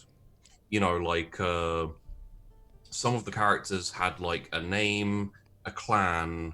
You know, like the vampires, they'd have like a name, a clan, a description, and basic like wants and needs. So you know, wants to stay independent, wants to protect territory, isn't interested in expanding. Yeah. Or you know, like for example, very interested in power, but wants power through money. Mm-hmm. You know, money is influence. Influence leads to power. Yeah. Like, you can probably guess which character that is. It's not too much of a giveaway. Yeah. It's Tally. Pretty obvious. But, yeah, it makes sense. And like this is the thing is, there are quite a few more factions to discover for the players, but they won't even necessarily find all of the factions. Some of them may disappear. Some of them may leave the city. Some of them they just may never find because they're hidden. So just because you've done the work on it doesn't mean it's wasted, because you have a massive set of notes that the next time you make a Sandbox or the next time you run any kind of game, you have them there to draw on and just adapt. So, you know, say I make a coterie of vampires who are like, let's take the Encroaching Wilds. They're gangrel, they're bruja, they're wild, they're anarchs. They're a group of kindred who are kind of a democracy that doesn't work because they all disagree with each other. Yeah. So they're really strong and kind of scary, but they have their ambitions will never be met because they can't agree. I can take that and put that into D&D. I can take that and put them into Warhammer Fantasy. I can put that into any setting because it's very basic. You know, in like setup and everything. Oh, shout out to you, Singrana. Adapt a few things. I've not seen you forever, buddy. How's it going? I miss our escapades on Battlefleet Gothic Armada 2. Oh, those were the days, eh? Those were the days. Oh, I hope you're doing well, man. I would say that if you go into a Sandbox as a GM inadequately prepared, you'll probably be tempted to railroad as a backup. Well, either that, or it will be it will feel a little bit obvious if you're making stuff up on the fly. Yeah, which I do sometimes have to do, but it's very often like if someone's like, "What's this person's name?" and I don't have a name for them, It's like they're not important. Yeah. Yeah, you know, They're not like important. the guard in the prison's called Jim, as I remember. Yeah. Oh, what's up, Quirky? So leading on from that, I think I'm going to go a little bit Jordan Peterson here, because there was a video I saw the other day that I thought was really interesting, and it was to do with religion, but it's basically saying that as human beings we have this fantastic ability to extract the essence of someone out of them, and then to think in our head, what would they do? So it's like if you think about your parents, your mum might not be there, she might not still be around, but if something happens to you, you can think to yourself, what would mum say about this? And you'll have a really good idea of what she would say. It might not be right, but you can tap into that essence of who she is. And I think for you, Sheepy, I think you probably deserve a bit of praise in that I think you've got, for each of your NPCs, a very clear essence of who they are and what they're about.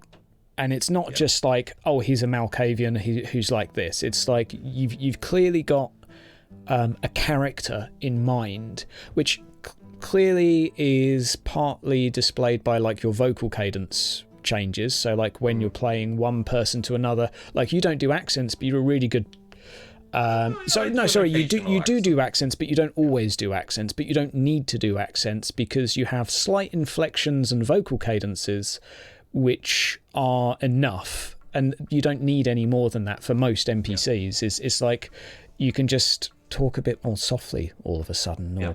Well, it's actually partly because there's such an emphasis on being a Matt Mercer. Like I respect the hell out of him, but I don't agree that you have to be able to play characters like that. Not at all. So, you know, like if you would say to me, you know, for example, Kafka, I mean, it's literally just kind of going a bit deeper like that. And there's Kafka, and you know he's Kafka because of the way he talks and what he says. Very much so. You know, and then like to give a more recent one, like Lamia is just smoother and a bit more drawn out, and that's fine. Slower. That's totally enough. Seductive, and I'm not some chick who looks hot and is. I thought you were for a bit. I was like, I wish Mac was there because he would bang. You just have to. All you need to do as a GM, and this is very, very useful in a sandbox, is make a shit ton of NPCs. Yeah. Give them some quirks. Give them some like doesn't even have to be accent or cadence in the voice, just to kind of give them a feeling. That means like when you're doing a different game and you have a new character, you can literally just transfer that character onto that character if they haven't been used before, and you can play them, you know, like you just adapt them to the setting you're in. So indeed, it's not even a skill, it's literally just do the prep work, and it's so easy to slip into the characters because you know what they want, you know how they'll react. It's a very simplified version of the player characters. I think it's useful as a GM to draw upon, and it makes it feel it helps the players get immersed in the characters and care about role-playing with them, because they feel more real. I think that's where you've taken NPCs, and it's not just the who, which I think is where most GMs would stop. It's the who and the what is what they would normally do. It's like, okay, they're a fighter, they're X level, they've got these abilities, and they work here. And that's where most GMs, I think, and myself included, most of the time would stop. But I can tell in Sunkist, there's not just who, what, there's why, there's how, and there's... Gimlet's a good example. Yeah. I think all of them are good examples, because everyone they're a character, basically. They're not just a person in a place. But like, if we go back to Lamia, when you just do a simple action of putting your chin on your hands, that's enough to paint a picture of someone. Like, it's really simple. Or when she puts her hand on Tess's and gives her armor squeeze, that is so much more important than talking in a voice and being not portraying a character. Like that's way more important. That scene was, you know, like you go in with Lamia, and you know, I'm not going to give away all of Lamia's kind of quirks and wants and everything, because it would actually be a spoiler, because she's weird and fucked up. But her reaching forward and you know, like grasping Tess's arm, you know, the action that happened there was to, you know, she was like, oh, you know, are you saying you're strong? And then she's like squeezing her bicep.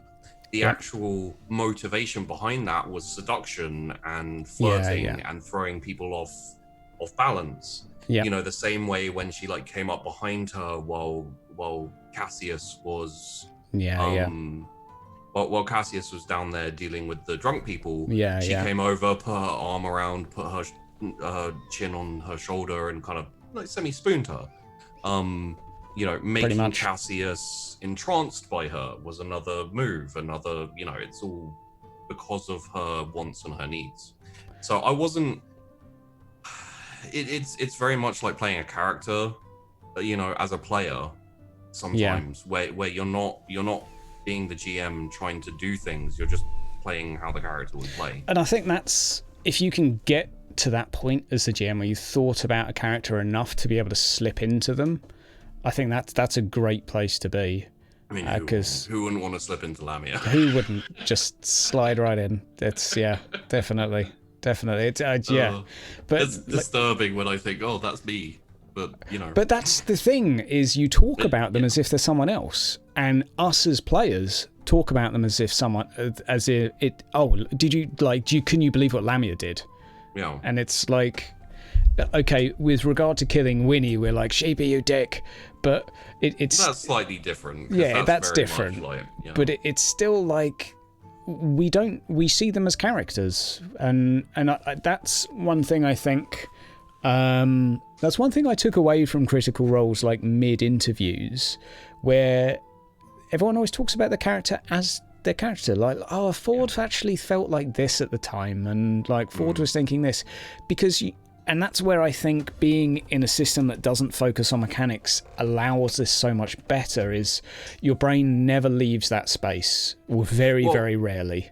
I mean, that's a very important thing to think about for just in general, and like how TTRPGs are kind of changing.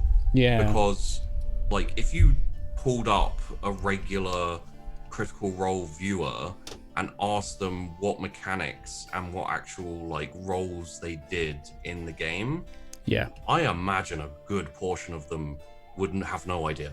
You know, you say to them like, you say to them, you know, like, what's their AC, and you know, what's the AC roll to hit, and and they'd be like, not really sure, but I really enjoyed their RP, you know. So. Exactly. Well, I watch it with my other half, who didn't know the rules of D&D when we started watching it, but we watched it together, and she enjoyed it. Like, and that's it. It's like, you don't have to know the rules to enjoy it.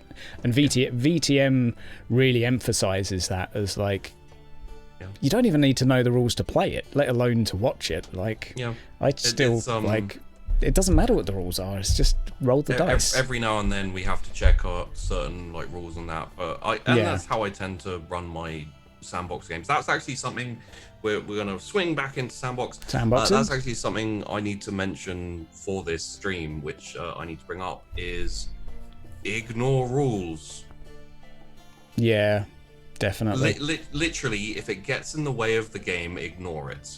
Yeah. It doesn't matter what it. Same with law. Same with law and rules. And make sure the players are down with that, though, because if you've got the tabletop player crowd in, then you get it in the ear.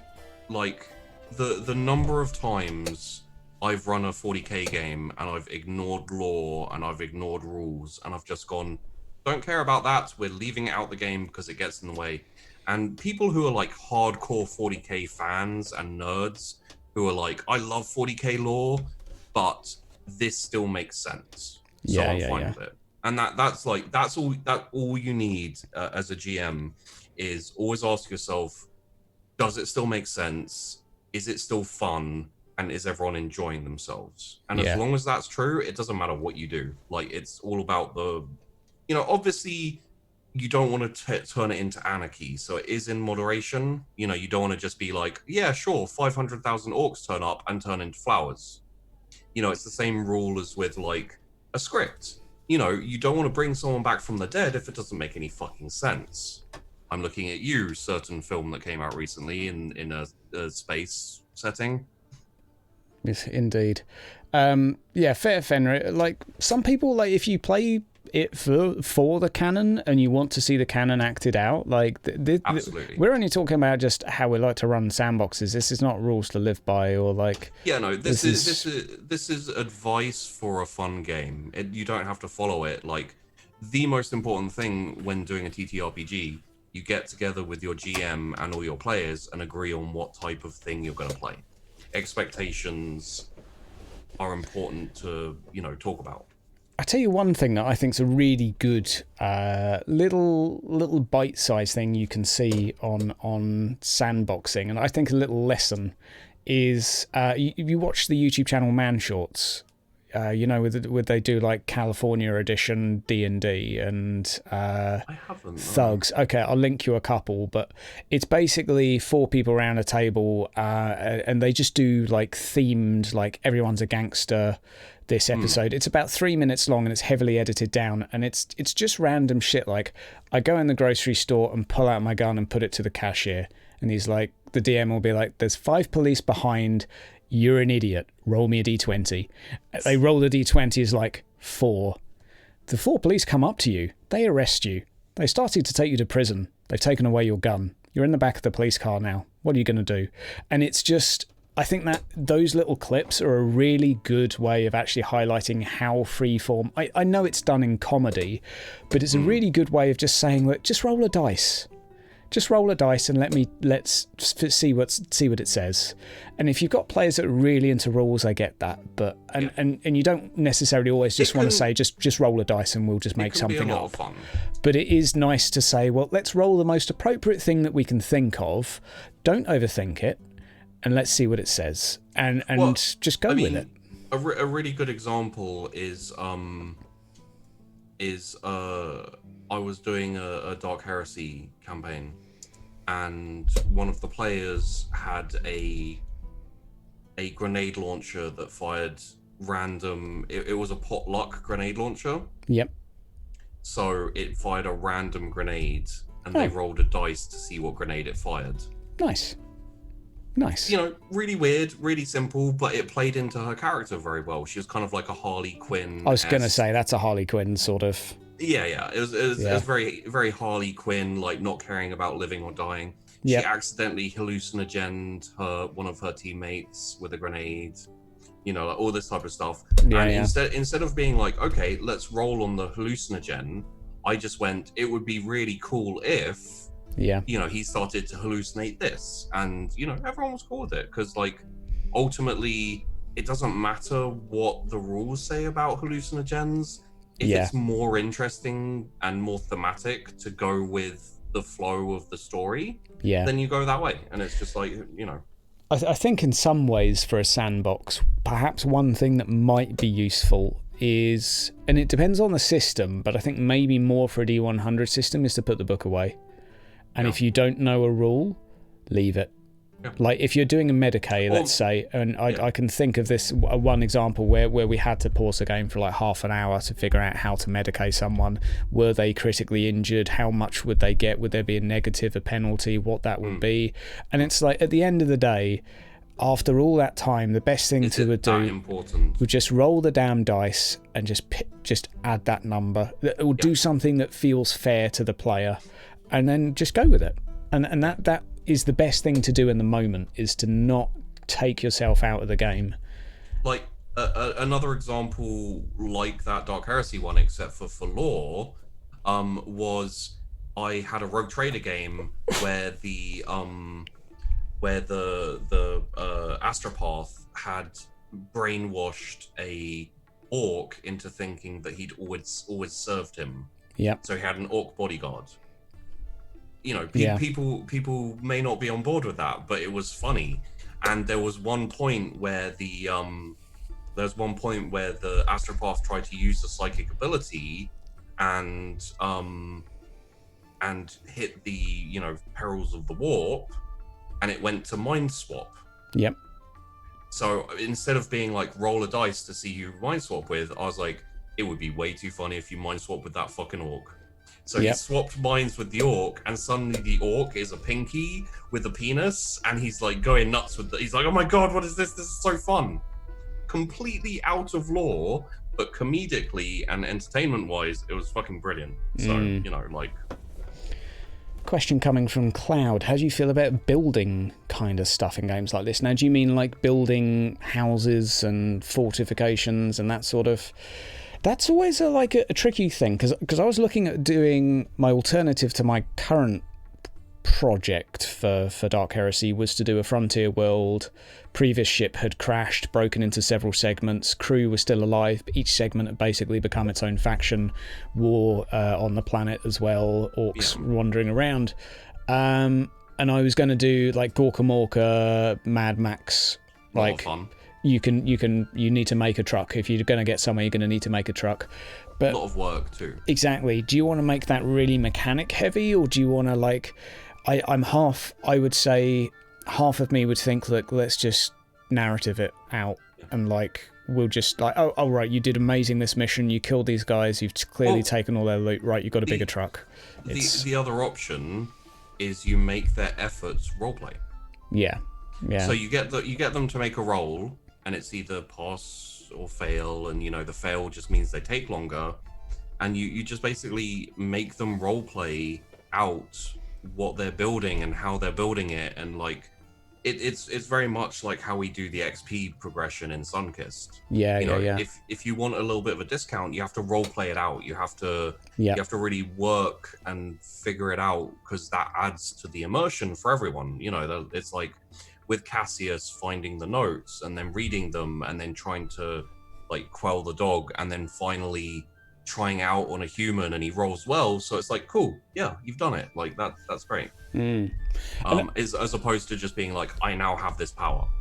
And that's what we're doing in Sunkist when it comes to the coterie, although we won't talk about what we're doing, but we've had a chat as a group, and we've decided on something for no real mechanical benefit. It's just, I mean, it's mostly roleplay benefit. It's roleplay. It's roleplay that will maybe lead to mechanics, but the roleplay is more important than the mechanics at this point. It's not like we need a +5 to a test. It's like, you got like talking about, it's fine to say, like talking about a haven, like a kind of official coterie haven. Yep. And it wasn't like, what can we get that will give us loads of benefits? Yeah. In terms of, it was like, what makes sense? What would our characters have? Like, what would benefit the characters? Yeah. But not like the mechanics. So you're not getting like a +5. You're like, oh, we need a place to meet emissaries. We need a place to receive people that is like public, but also private. I think part of that is because we know we can role play our way in and out of trouble, and we know we can role play our way into getting what we need. So like Mac has terrible persuasion skills, but got $5,000, which is exactly. But it was because of what I said that ended up him getting money. So, and it was also because Kale is fucking crazy. Yeah, of course. But I could have just said, oh yeah, I'll take $1,000 and then we'll be done. Or I could have said... That was comedically very funny. It was amazing. I've watched it back a couple times, and it was... It was like, shall I... you know, 1,000's too much, shall I pay less? And you're like, no, more. He's like, all right, 5,000. Yeah, it was good. It was cool. What am I doing? Yeah. Well, it was... I'll give you 1,000. It's like, oh, that's a lot. Can you afford that? And it's like, no, I can afford much more than that. Well, we should probably up it a little bit then. Well, I thought you said it was too high to begin with. Like, fine, 5,000. And it was, but it sort of, I don't feel like I need to have a good charm test to have that conversation. And role played it out. Exactly, we just role played it out, and because it wasn't really like, it wasn't a situation where a charm test is needed. It was just a chat. It wasn't like, And oh, even if a please give me charm- more money. Like, Even if a charm test is needed, it doesn't necessarily mean I'll do one. There are Yeah. lots of instances where Yeah. you guys, you know, like maybe if you're lying, like there are times when I haven't needed to roll like insight, etc., because you guys role play whether or not you're lying well. yeah, And I go with that's that. fair. I'm just like, you know, if you role play obviously lying badly because you feel that's what your characters would do, I don't need to make that roll. I'm just like, they've telegraphed that, so I'm going to pick up on that and run with it. Well, in terms of Cloud, he's asked a question about building not items, but building mercenary group camps, guilds, or maybe we could extrapolate that to cults, which is what we may be building in Sunkist. Like, in terms of mechanically how it goes, I think, again, it's probably, and I imagine this is what will happen with you, Sheepy, is it will just be RP'd out. It's just, oh, you went to town and you got 5 people. You got 5 people in the cult. There you go. Like, it's not too hard. You don't need to get out a rule book. You got 5 people. And if you want to drag them into combat somewhere, okay, fine. In a D100 game, that's going to be a headache. But fortunately, some systems are easier to manage groups than others. But yeah, so maybe rewinding back, because Singrana, I remember saying that there was a few things in here he hadn't thought to think about when designing. Is there anything, Sheepy, that you think that we've skirted around or not quite chatted through, or? Well, I'd say it's always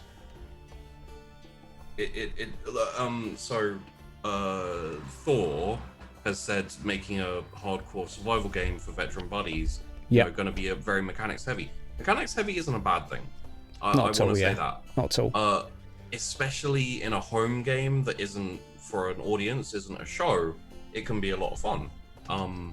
The important thing is everyone's on board with what you're doing. So if you're going to have to be looking up rules all the time and going into like the intricate details of like ammunition, that type of stuff, everyone has to be down for it, and everyone has to be like very aware that it's going to slow the game down. Now, like in a show, I think it's virtually not doable. You know, it wouldn't work because people will get bored. Yep. If you spend 30 minutes going through a rule book and discussing all of these things, people are very quickly going to be like, nothing's happening. I'm not here to learn about the game. I'm here to watch a show. Even with Matt Mercer being like, you strike him round the head, schwack, doing that every time you attack, it's still dull as hell in Critical Role. So if it's dull for them, to be fair, the D&D combat is dull by definition. It is dull. Well, it's simple, isn't it? Yeah. But that's kind of it's simple, and yet it's. I still think the combat in it is. It's not mechanics heavy, but it's so muddy. You just mud through it. You wade through it slowly, and you're like, when is this? You know, and I think one of the problems is that there's not very often, and this is one of the strengths of like 40k and Warhammer Fantasy.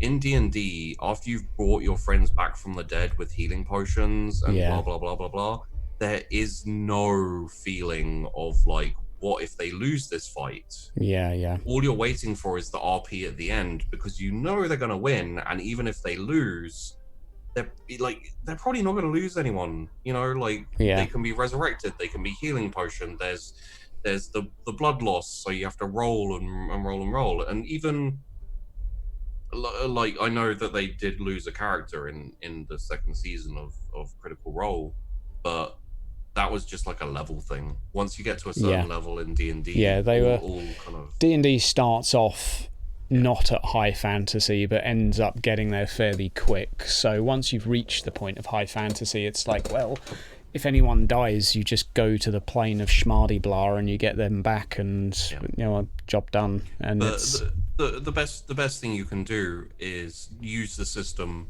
and this is to streamline games. and this is one of my pieces of advice for a sandbox. Okay, so here's a really good example. In my Vampire the Masquerade campaign, Lamia and the Oasis is independent. That wasn't necessarily going to be true. All of the factions around her approached her off camera, like no one saw this, I just dealt with it off camera. And they all approached her and they all did different roles depending on their approach. So, you know, like charisma persuasion, charisma, like, or like manipulation, and like all of these type of things. And there's like, my rule is roll 3 times. If it's a big group, or if it's like just a very vague role, roll it 3 times, see how successful each of the 3 is, and then extrapolate what happens from that. So, for example, one of the factions approaching Lamia, they'd roll like intelligence streetwise, they'd roll charisma persuasion, and they'd roll wits insight. Yeah. And all 3 of those rolls are like, you know, intelligence streetwise is what they know about her, what they know about the area, you know, how do they approach her. And then you have like charisma persuasion, how persuasive are they, how well do they do talking to her. And then you have like wits insight, what do they get off her, you know, what do they figure out what she wants so they can offer it to her. And then they all failed horrifically, and I can say that because she's very clearly still independent. They all failed horrifically, so she stayed independent. And like none of the players know all of that story, but as a GM, it helps you get in the mood of the setting, and it helps you like figure out what goes on, and it helps you stay away from railroading. You know, like if I personally wanted Lamia to join one of the factions, she could have done. But that would feel like railroading to me, and I'd start to do it more often and make things happen. That's a nice way of doing it. I like sort of the best of 3 or something like that approach, because if you just do a single roll-off, then like 1 week could really shift everything so much that it doesn't feel one right. Roll and then is just, and you so like say you're a rogue trader and you send your minions against a planet, like militia minions. You don't want to roll for all of that shit. You just roll 3 times for ballistics on both sides, and then whoever wins, you subtract a certain percentage off the forces. You know, some guys die, and then if you need to roll like morale or, you know, their willpower 3 times, just do it 3 times for all of them. Like say there's 500 on both sides, roll 3 times. That's it. It saves so much time. But still, sounds good. You can still narratively describe it in so much more detail that people feel like they're there and they can get the feeling of like big combat without actually having all the ridiculous rolls. So that's probably a good little lesson to throw into our mix somewhere there in this video, that not railroading the sandbox is probably a good idea too. The first rule of a sandbox is your ideas and what you want to happen is not important. Which is fair. So like a really good example is if you go off and watch Game of Thrones 1 week, and you're like, wow, I love how unforgiving it is, and I love how players get like caught in an intricate political web and then thrown in a dungeon and they're gone forever. It's if you really like that, it doesn't matter. If you suddenly want to introduce that, it's going to feel so forced and so out of place for everyone involved. Because like what you want is your players immersed in the world. If you suddenly impose your will on the world, they will feel it. Definitely. I think it is. I at least think it's. I know as a GM that I feel it's fairly obvious when I've done it. And I'm sure that the players are like, man, that was predictable, or that's clearly like designed that way. And it's definitely a bit of a case. And that's where I think having those characters a bit fleshed out, being able to visualize what does this person want, where are they going to go, why would they go there, makes sense. attached to that, don't become attached to an idea or a storyline. Yeah, definitely for a sandbox. Because like, if your players, if you go like, oh, you're walking down the road and you see in the distance a castle. It's, you know, it looks like it's abandoned. There's a road like leading to it. There are signs with arrows pointing towards it. There's like a really fancy butler who's like, "Hello, my lord. Would you like to come and live in this castle and check it out and maybe have an adventure in there?" and then your players are like, "Gonna keep going down the road." Then you'll be like, you get jumped by bandits who beat you up, tie you up, bring you to the castle, dump you in the castle, and then leave you there because they're nice bandits. They don't want to steal anything from you. They just want to beat you up. And at that point, as a player, you're like, I don't give a fuck about this game anymore because I'm not doing what I want to do in a sandbox. It's a point from Fenrir that, I mean, having a meta plot in the background, but you can have probably a sandbox as well as an overarching plot that's somewhat predefined if it's influenced by events of the sandbox. I could help with this one. So to give you some examples, Sunkissed, the sandbox is the factions and all of the clan and faction borders and, you know, the politics and the infighting and like, it's just a city where they can do whatever they want. They can go wherever they want. There can be consequences, like if they're too blasé, you know, going into other territories of other factions is a risky proposition, especially if they do it in a bad way, not wanting to parlay or whatever, or they do it aggressively. In Sunkissed, the thing that made that happen is the meta plot, which is vampires, the elder vampires especially, drinking humans and then bursting into fire. That is now the back story, the backdrop for the game. It is not at the forefront. Like, they're not really looking into it. They're not really they don't have any leads for it. It's just what caused everything to break and everything to go very sandbox. And now they can literally do whatever they want. If they wanted for the next 500 episodes, they could go nowhere near that plot. They may never find out what happened, and they could still have the campaign. There's a good video that talks about that, exactly what you've just said, on how to be a great GM, when he's talking about campaign design and planning and phases, and he separates the word plot and story. So your plot will happen normally regardless of what players have done, but may be influenced. It's sort of like, this is what's happening. This is my bad guy. He's currently gathering up a horde of orcs. He wants to go and attack here, and this is what he's going to be doing. And the story is everything that the players do, and it might be influenced by the plot of like, oh, you can't go to that village because it's being taken over by orcs at the moment, and they may never interact with the plot, in which case you might have to change the plot a little bit if you want it to be something they play with. But the story is something that the players do, and the story is kind of what you leave alone, I guess, in a sandbox. You know, like, let that happen, but you can cue the players to the plot and be like, yeah, this has just happened.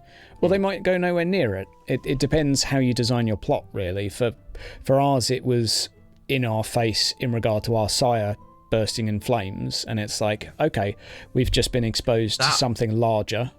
That could have happened out of view of all of you. It could have. Which is something I was worried was going to happen. He could have just gone missing. But the thing is you had that plot, and the plot was going to happen. We were where we were, and maybe if we had missed that entire thing, then I guess as a GM you can think, right, okay, they've completely missed any scent of a plot. That's fine. It means I can change it, and I can introduce a different plot if I wish. What would have happened is, you know, like, Winona would have been Ash, and there would have been a dead dude in the basement. Yeah, and it'd be like, what the fuck happened? And then you'd go out, start talking to people, and it would very quickly be clear what had happened. Yeah, I mean, certainly you can have it filter through by other means, but you'd have some flexibility as a GM if you wished. But I guess then you're kind of drifting away from the sandbox concept. But that's where it's good to separate plot from story and realise that the plot is the plot, and you don't have to think that far away. Here's a free sandbox idea for everyone who enjoys 40k. Battle Royale on a planet. As Imperial Guard or as Dark Heresy Inquisitor team. Mm-hmm. You just, it's literally they get given a minimal gear and equipment, and they get dropped on a death world or whatever. Yeah. With a whole load of other random Xenos and Imperials and whatever. It's just a battle royale. Yeah. And like, you don't need an overarching plot. They just need to survive and fight. It works they can fine. Make alliances and that also cuts out all of the dogma, because it's all about survival.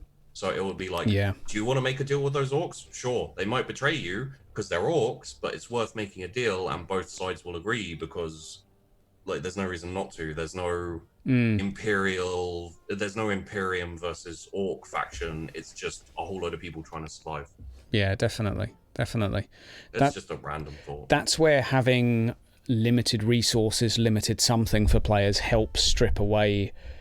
It helps improve lateral thinking and sandbox thinking, I think, because you're having to be creative in terms of what you're kind of coming up with as a player, in terms of how you can achieve things other than combat. And that's where being outclassed as well helps. If you know that there are NPCs you can't kill, they're too strong, then you have to think, well, I can't kill them. Like Mac currently within Sunkist, I would assume if Tess's sire came around and he was in town, I'd assume he's far stronger than me. It might not be, but I'm perfectly happy right now believing that he probably is and could be. Like, this is the thing, is like you take Lamia, right? Yeah. She's stronger than you in the sense of she can entrance you. Yeah.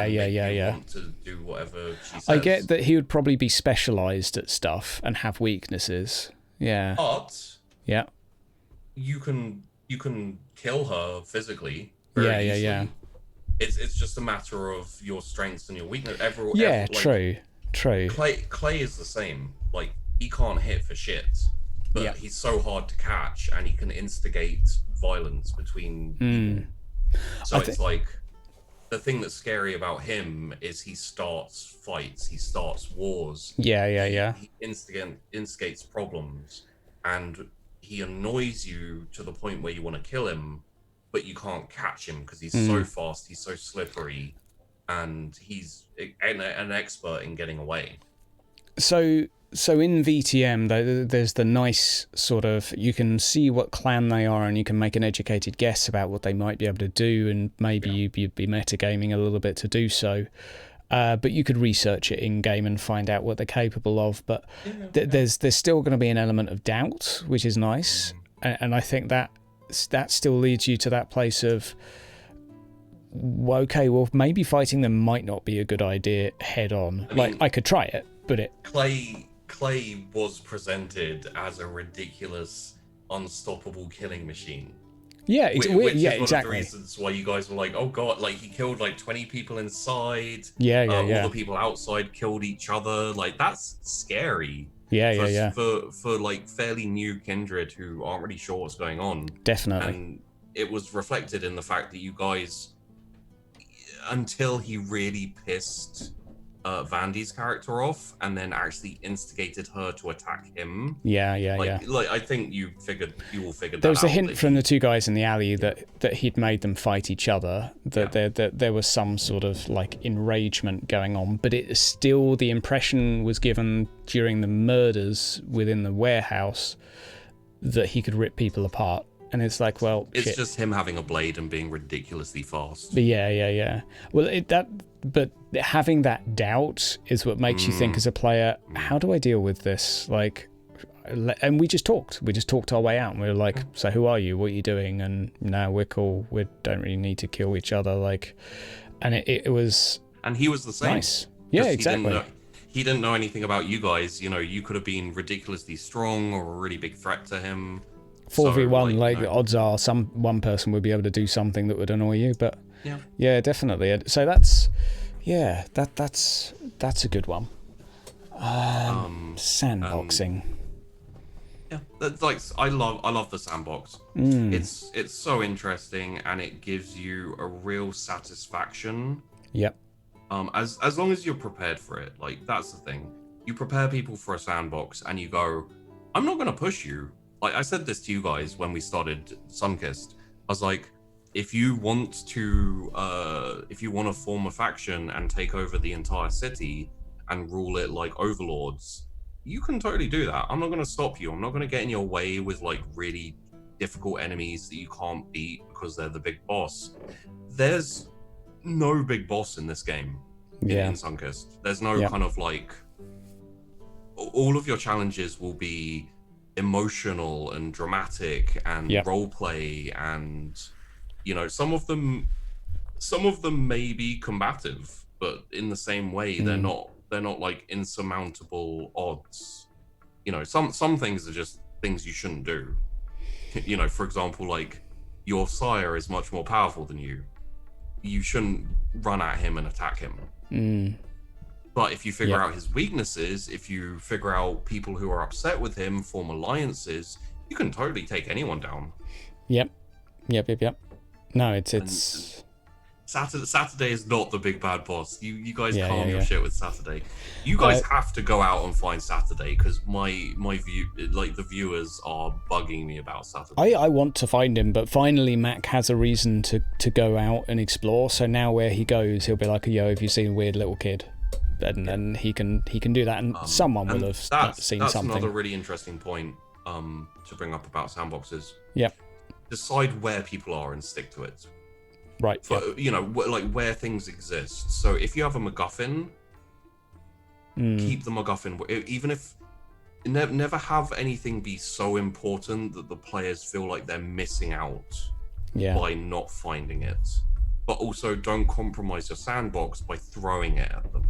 Yeah. You know, so like Saturday exists in the city.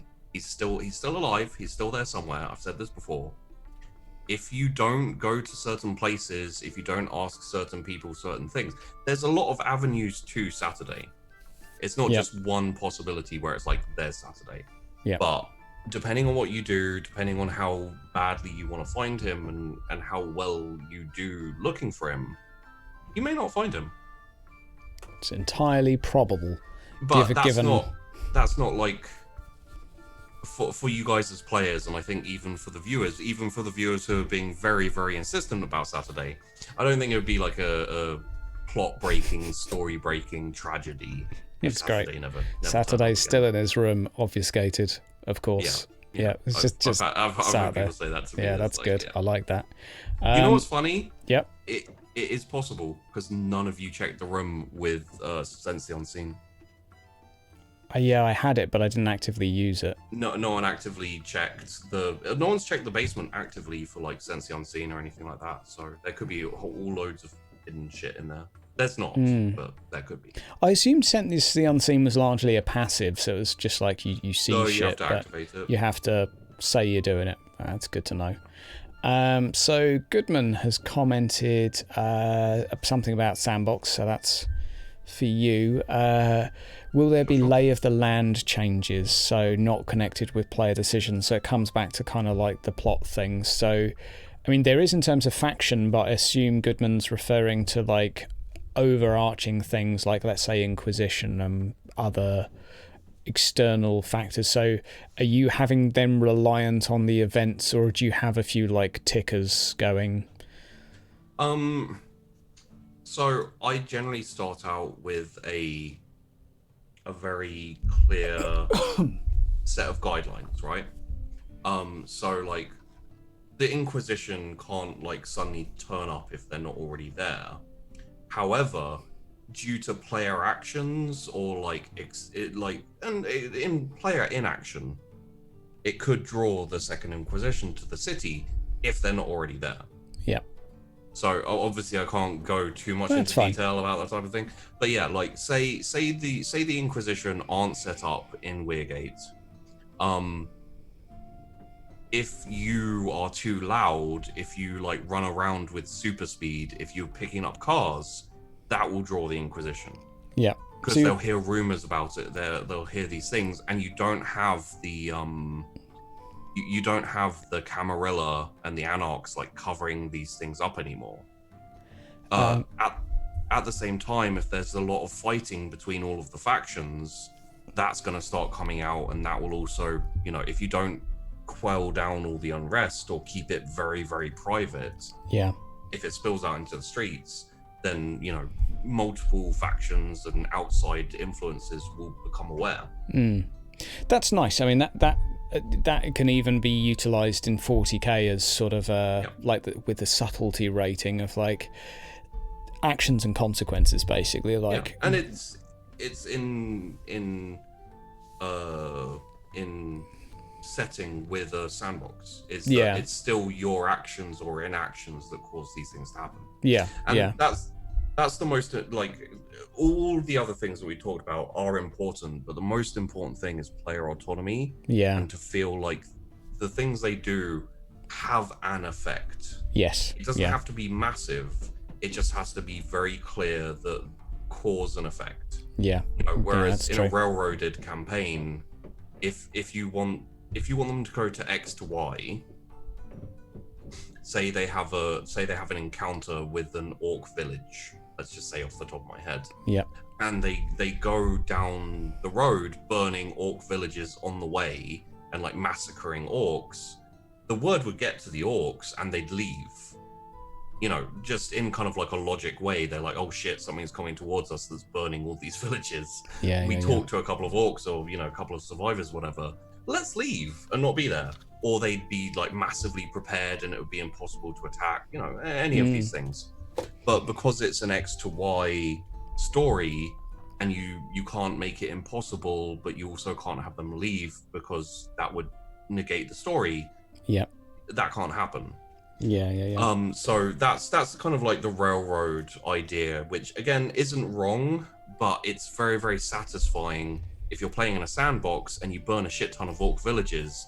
The one you're heading to, you get there and everyone's left, and you're like, but we were supposed to fight them. And it's like, yeah, but you burned all their fucking villages. They heard about it and left, and they're like, oh yeah, we should have been sneaky, or we should have, and next time they can do something different, or, you know.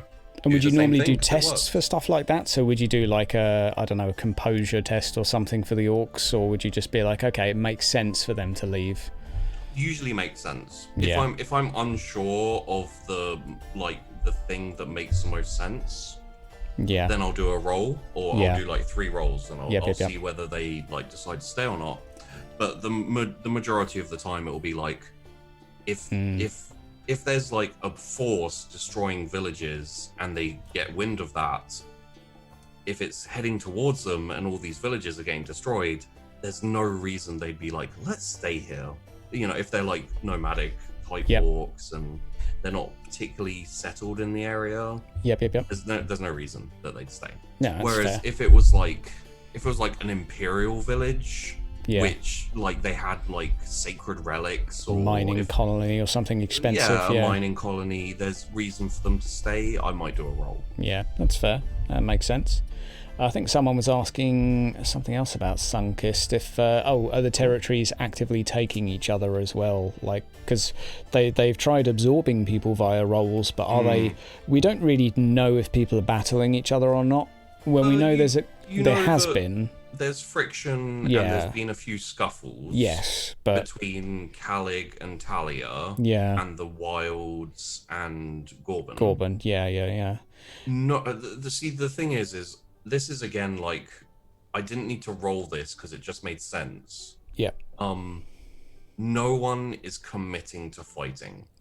Yeah. Because this is the thing, is you have all of these powerful factions very close to each other. The second that one of them goes, I'm taking that territory, let's have a big fight, everyone else sees a weakness and an opening. Yeah.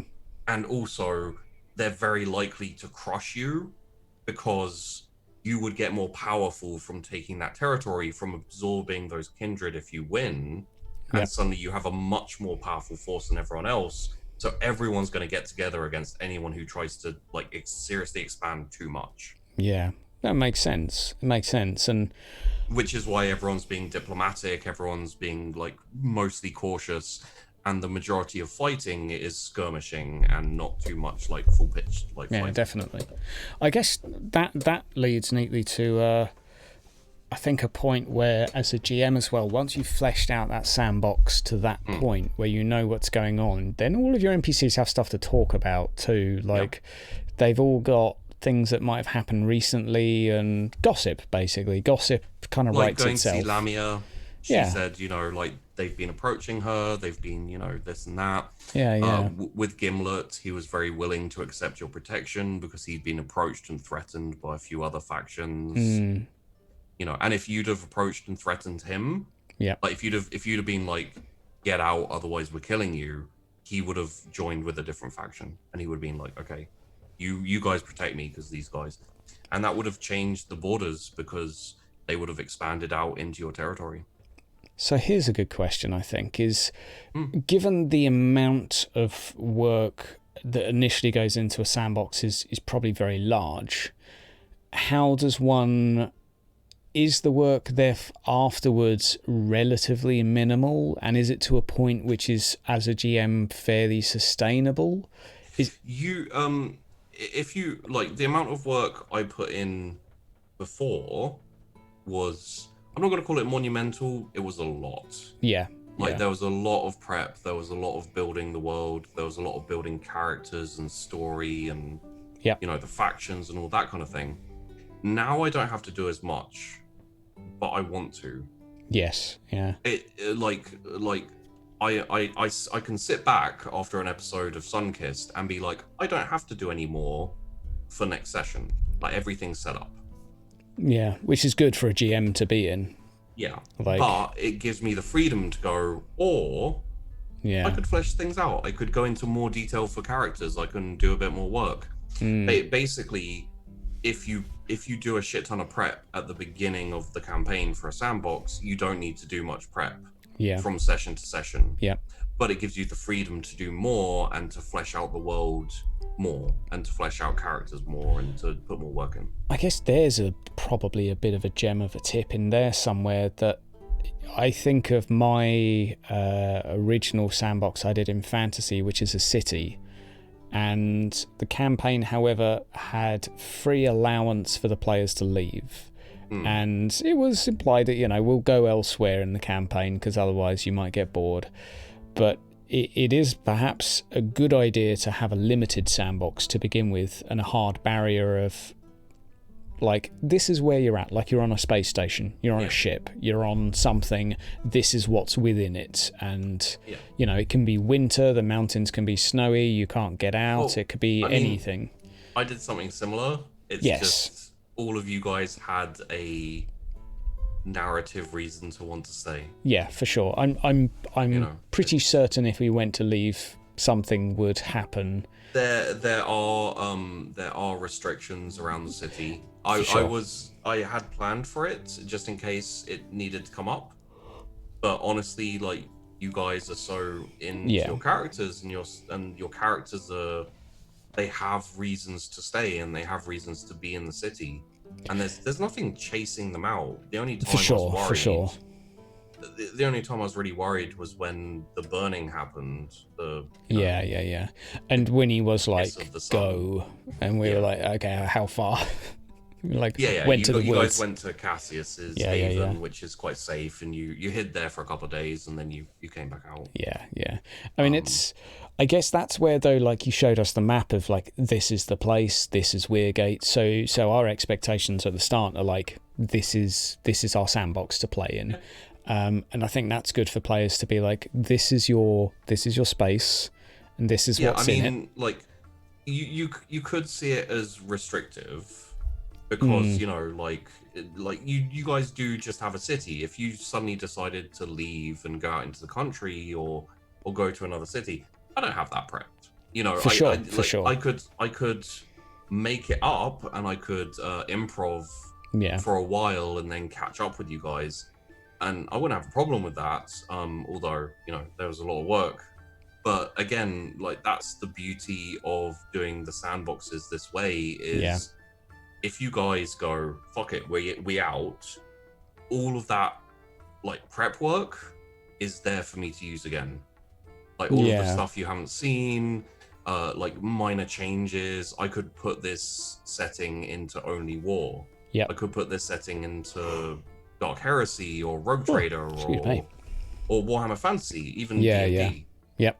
And it just basically means like I can reuse it, so it's not a massive. That's a good point. It's a sandbox, not a beach. Yeah, it's not a big beach. But that's the thing is, if you're making a sandbox, make it clear to your players. Yeah. Like, you know, if like Josh's character was a wanderer and had wanderlust, he loved walking around and all that type of thing. Yeah. And one of my concerns and his concerns was that Cassius was going to want to leave. Yeah.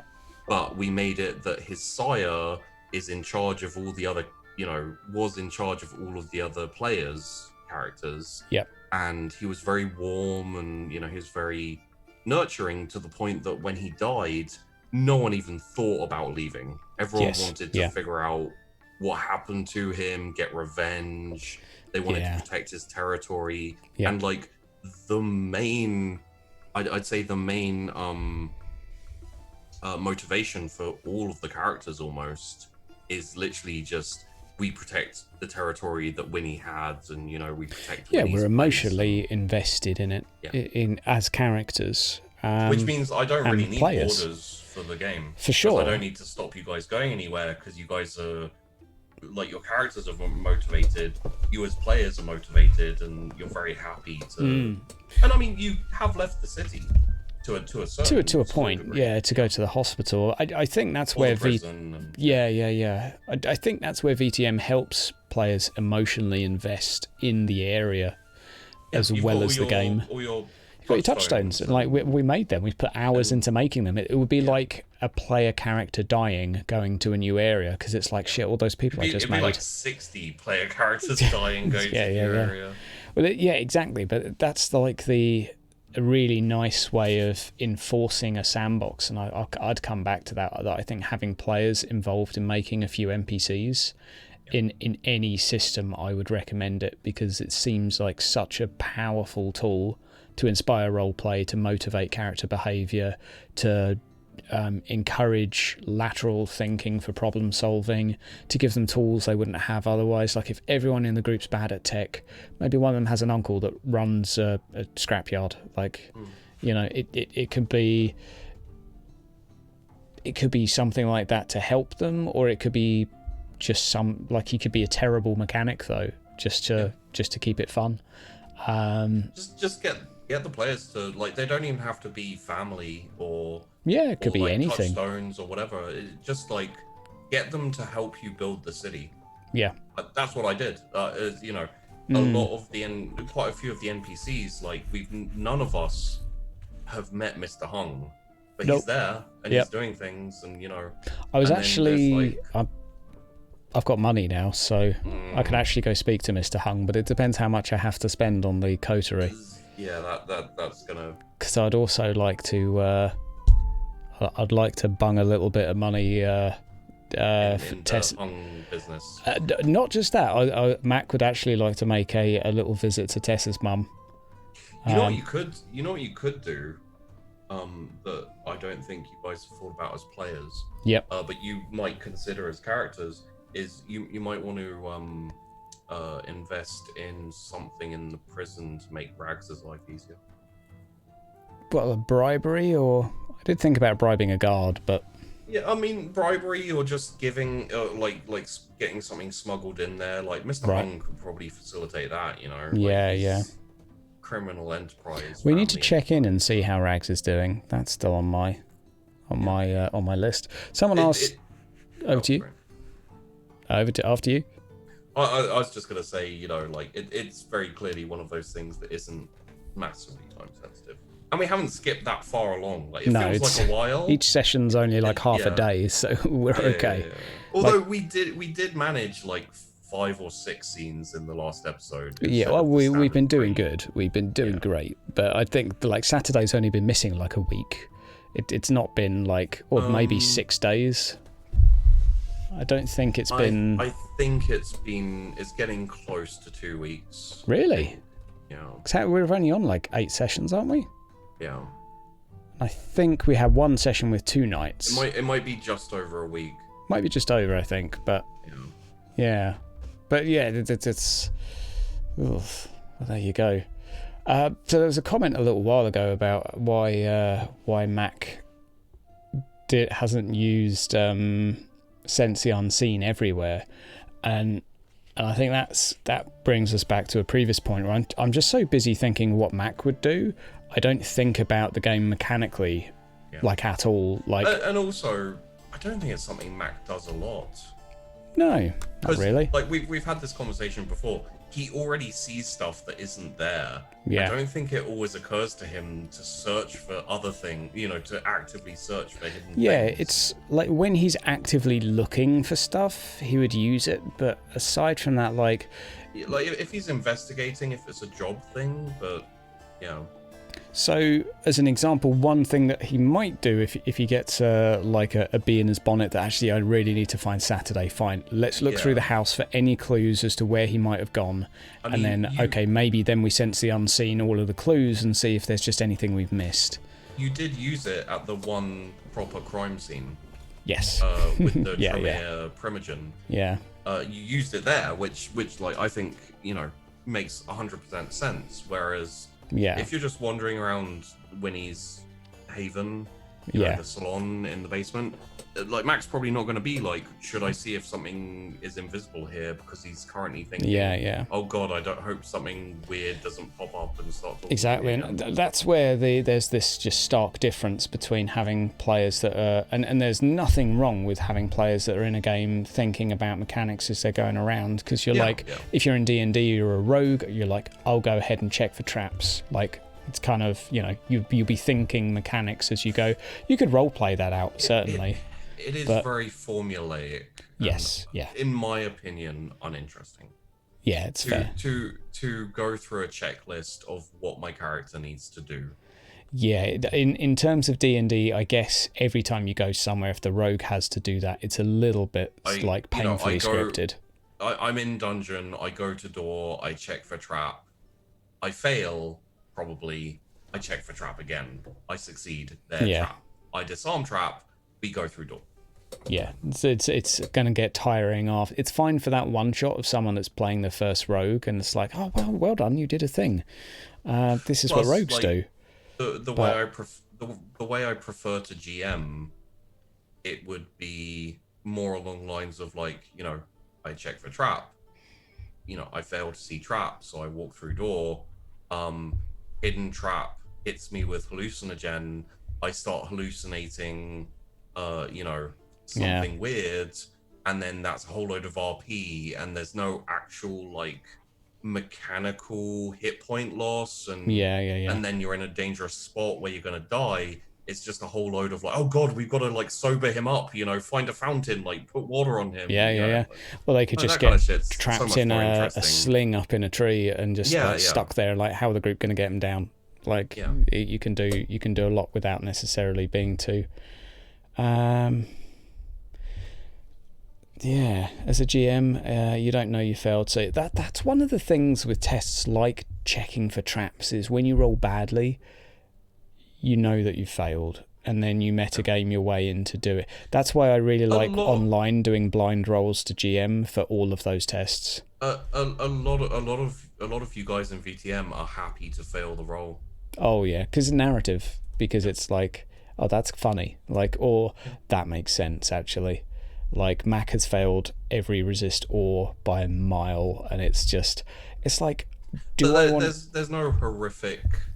There's like bad RP things. There's bad, exactly. It's roleplay consequences. It's not difficulties, death. and there's like things to overcome when you fail a roll. But it's not like you're now under the thrall of this person forever, and your life is gonna suck, or and I think that's the important thing. Is like I feel, and this is gonna sound a little bit whatever, but I feel like as the game has gone on, there's been more and more, like, the more you guys see that you fail and it's interesting, the more you're happy to fail. So like the level of trust builds where you're like, I trust Sheepy to deal with this in an appropriate way, so I'm okay with failing, or I'm okay with this not going the way I want because it will go a way I appreciate.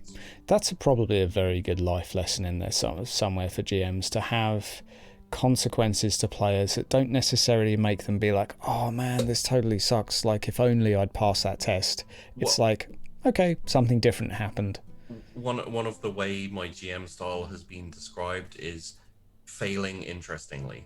Yeah, definitely. Like, to give you an example, in one of my Dark Heresy games, we had an entire like 40-minute to hour-long scene, like extended scene, where one of the players kept trying to get out of his handcuffs, and every time he failed, he got more wrapped up and like convoluted in his handcuffs. Yep.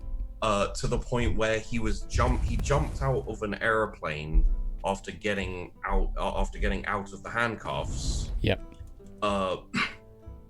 He failed a roll to land, and instead of like breaking his leg or something, one of the other players had picked up the handcuffs and brought it with him. So that player crashed into him on the landing, and he got handcuffed again, leg and hand. And then he was then immediately in combat with his gun hand handcuffed to his leg. So he was like trying to shoot with his leg following his gun. Nice. Yeah, that's nice. Kind of thing. And eventually he goes, I'm just gonna shoot my leg off. Yeah. And I went, wait. Would you prefer to try shooting the handcuffs off first? And he was like, oh yeah, I could do that. Nice. I mean, that's probably a good thing to do, is to mix humor with failure, to be like, to make it rewarding to fail, basically, like, and also to have the consequences be RP consequences sometimes as well, and not just, I guess that's the difficulty when you put obstacles in front of players that are always hard barriers, like walls, chests, locks. If you fail that, try not to give people too many hard barriers. Yeah, those barriers are dull, but if you're talking to someone and you fail to charm them, then they'll be like, fine, I'll take a bribe. Yeah. Like, you don't, you can argue that's failing forward for a player, but in many situations it would make sense for character interaction, or be like, no, I'm not going to let you do that, but if you do this, I might think about it. I mean, technically speaking, in your conversation with Kale, you failed without even rolling. Pretty much. In a way, because you just went with his... Yeah. You settled into his pace, and you went with it, and suddenly you're being paid to do this job, which you don't really understand, and you're not really sure exactly what you're supposed to be doing. But at the same time... I had no idea he could afford more. Like, that was just me talking as Mac. Like, being like, oh, can you really afford £1,000? Yeah. Because he doesn't care about money, but that's something that I think came across very, very decently, where it's like, he's just like, I've got money, here's money, whatever, like, I need this thing done. Exactly. On one hand, you had a guy that doesn't really, Mac clearly wasn't that interested in the money, and Kale was more like, just like, look, it's what I've got, take it. And it was, two people, like, I remember, I saw Vandy's face when I was like, what do you think's a fair price? And Tash was just like, the fuck. Yeah. But I mean, that's the character. It's just like, why would I want money? What's that good for? And it's nice to have someone that just doesn't care, a character that doesn't care about mechanics either. Yeah. God saying, there has been people around the barbers late at night. I'm still not worried about people breaking in though. I don't know. It hasn't seemed like... I would assume there'd be... People have come in. people have come in the front, but I don't think it's crossed Mac's mind that someone could break in and do stuff without them noticing. And like, there's just been, I'll see you around, bud. See you around, guard. We'll probably be wrapping this up in a mo because we've been. Yeah, I figured we've been doing a lot of talking, and we the could tempos. go on for a long time. Yeah, I probably need a coffee. I'm starting to flag a little bit. That's just like bedtime's approaching. Oh yeah. But yeah, like what would be? Can we bullet point the things we've come out with at all? Like, just play VTM. Yeah, prep at the beginning. Put a lot of work into it, and you'll need to do less work later. Yeah. The more work you put into your sandbox, the more immersed your players will get. Talk to your players beforehand. Always make sure that they're on board with your setting. They don't have to be on board with what you want to do, because what you do want to do doesn't and shouldn't matter. Like, try and stay true to your sandbox, as opposed to enforcing your will upon the sandbox. If you're not sure what would happen in a situation, or if you're not sure that you're doing the right thing, like whether you're doing what makes sense or what you want to happen, do a roll. Do a few, like, take 3 dice, do 3 rolls, and go with where the dice tell you. And yeah, just basically work for a sandbox. The most important thing really is to do character work with your players. It doesn't matter as much about an epic plot. You just need lots of different stories that they can find and get into. And if there is an overarching plot, don't force it on them. Just have it there ready for them for when they stumble on it, if they want to go through it. Never have anything that has to be done. Never have anything that has to be, like, if you don't do this thing by a certain time, the world explodes. Don't have that. Have like slow burn indicators that something's happening. This town gets taken over. This person goes missing. That like ominous worries, but nothing where it's like suddenly there's a revolution and the world burns to the ground. And yeah, if you can basically do those type of things, then you can work the rest out with your players, and it'll be worth it. Like, your players will have a lot of fun in a sandbox once they get used to it. Give them time, take it easy on them, and just ease them into role playing, ease them into like really exploring their character backstory. Like, don't be afraid to not put things in.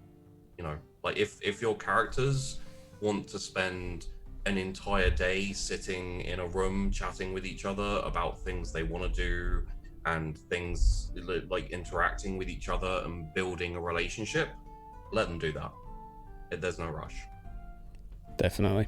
I'm going to paraphrase a few of those things, and I'm pretty sure there'll be a bit of overlap. But as a GM, it's maybe not easy to slip into another character, because firstly, it can be a little bit hard or tricky to begin with, I guess, with getting characters in mind that, like, them well enough to know what they're thinking, how they would talk, how they would act, what they would say in certain situations. And it's something to practice, like slipping into a character just all of a sudden speaking like Mac and thinking about clues.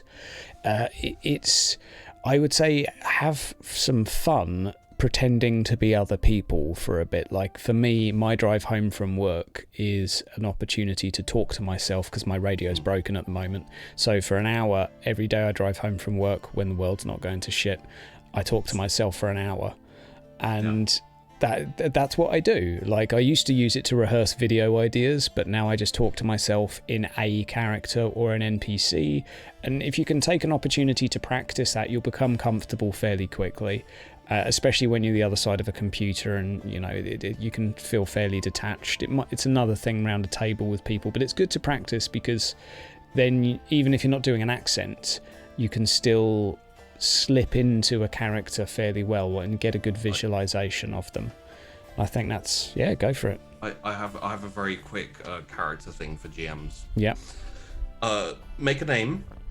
So, like, say you're making NPCs, right? And you're thinking, like, I want intricate and NPCs that feel that they're alive and I can slip into quite easily, and it makes the players, you know, like Hydra was saying for Sunkist, like, it feels, you know, I don't want to say myself because it feels like I'm bigging myself up there, but when you're making NPC characters, and this can apply for all TTRPGs, not just sandboxes, come up with a name, get 3 physical traits, get 3 personality traits, and get a couple of motivations. Will or won't.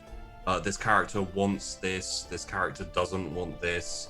They'll try to achieve X by Y, like that type of thing. And you have a character, and then all the rest can be improvised, and just make sure to type down any improvisations you get. It's a good way of doing it.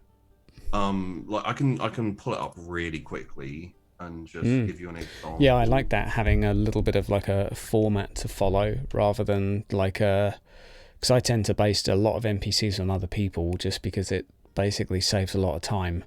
But definitely if you've got like aim for a few of these and a few of these, that's a nice way of condensing it a little bit, just making it a little more formulaic. But I guess then it comes down to practice as to know, well, how would they respond in certain situations. But if you've got, like, if they're an angry, aggressive character, you can kind of extrapolate, what's an angry person going to say in this situation? And I guess... so Andromeda Devon is a good example because she's not like a major character. So Andromeda Devon, Gangrel, we know this, so obviously. She is fairly muscular. She's got the 6 space buns in her hair, pink hair. She's aggressive. She's aggressive. She responds badly to authority and intrusion, and she doesn't want to deal with outsiders, and she doesn't want to expand.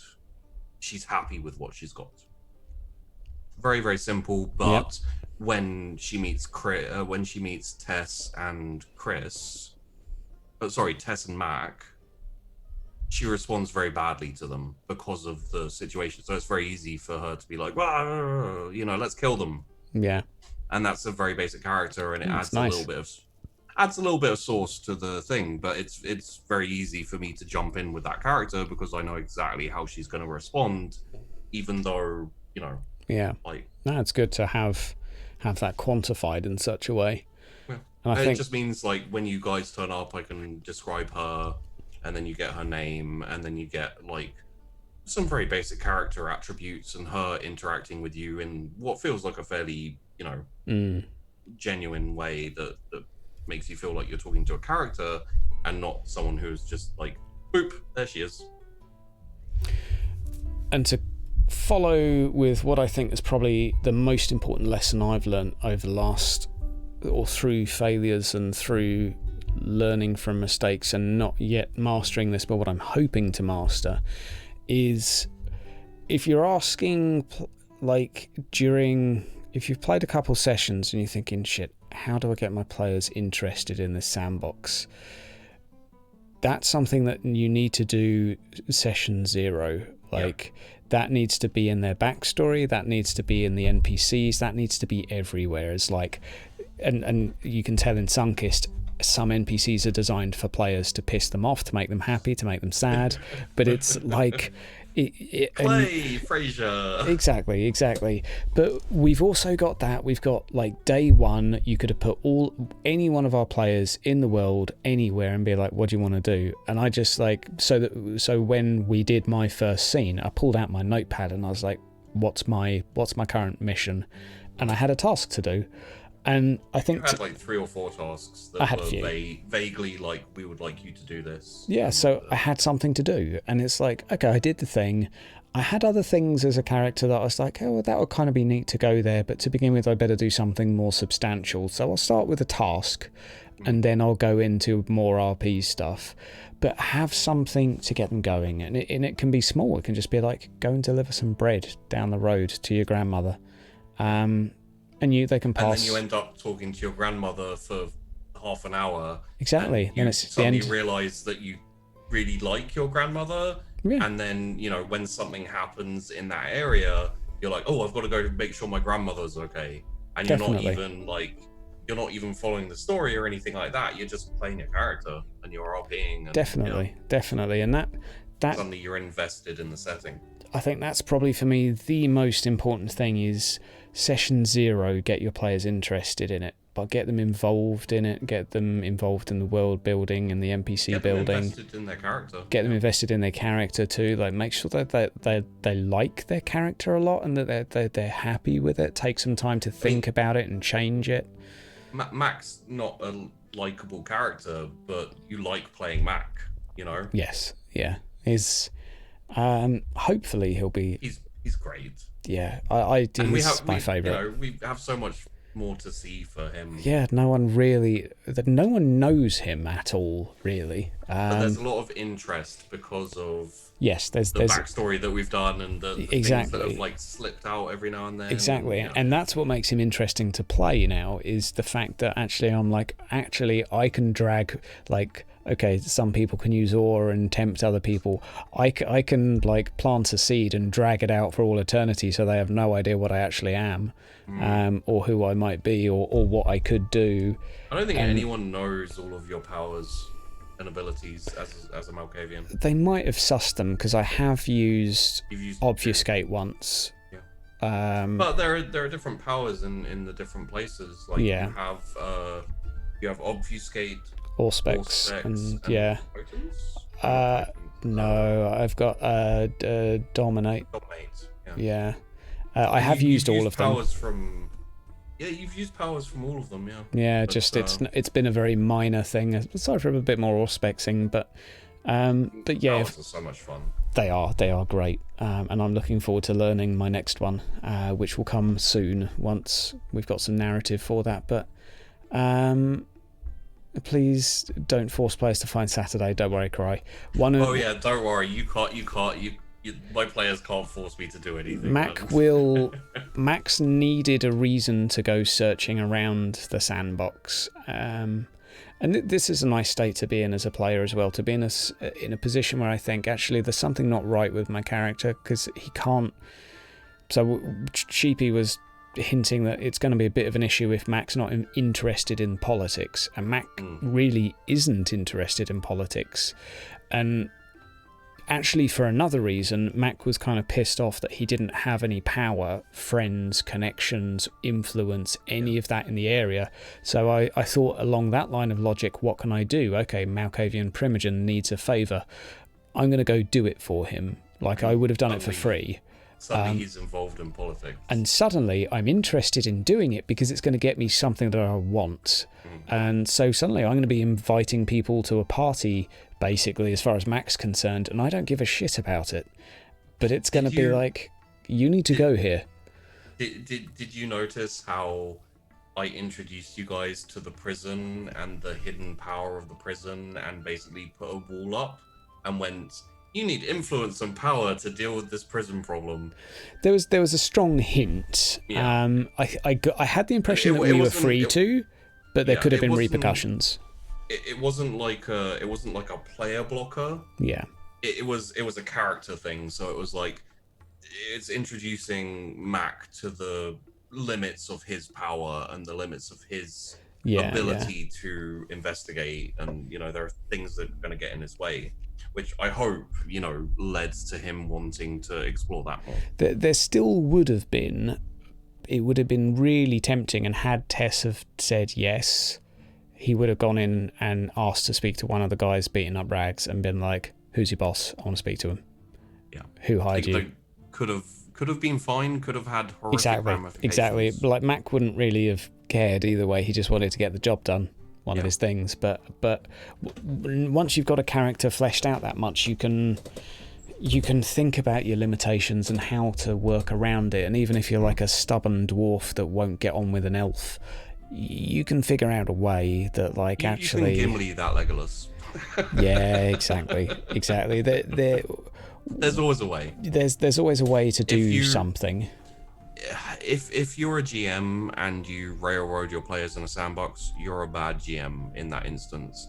If you're a player and you refuse to get on board with the way the story and the other players are going, and you know, like let's say for example you're in Rogue Trader, and this is a tip for players who play in a sandbox, you have to be flexible. If you're playing Rogue Trader and you play a commissar who's super dogmatic, and all of the other players are heretical and having fun and weird and wonderful, you're going to ruin everyone else's fun, because you're going to be like, I see this person being heretical, I shoot them. That is my option. Yeah, that's the issue with Puritans. So you have to be flexible, and you have to go with the flow of the game as well. And if you like, RP is very important, playing your character is very important, up until the point where it just breaks the game. And at that point you have to go, I'll just rejig this character because it's not working in the setting. God, that could be another hour of talking about players, like player tips within a sandbox from a player's point of view. I have had so many problem players in sandboxes. Yeah, that would be an interesting thing to chat about sometime. I won't pick you on it now. I'm happy to come on again, and we can talk about playing in a sandbox. We could do that. I would probably say, just as a very quick summary of me as to what's helped with Sunkist, I think in terms of the players engaging with the sandbox is yes, you're the problem player. I think and Sheepy has helped clearly. What has done well is, okay, a lot of this goes back to Sheepy, but the players are very interested in each other. The players have a lot of respect for each other as players, as characters. We know there's a lot of depth. We all respect each other's space to role play. Like I find myself occasionally speaking out of turn and butting in a little bit because I'm like, there's something I really want to get said. And Mac is also a bit like that. And that doesn't go against the character for sure. Yeah. But there is a lot of like, we're not necessarily waiting for our turn to speak. We're listening to each other because we're really curious what we have to say. Because everyone's making decisions and choices and revealing things about their character.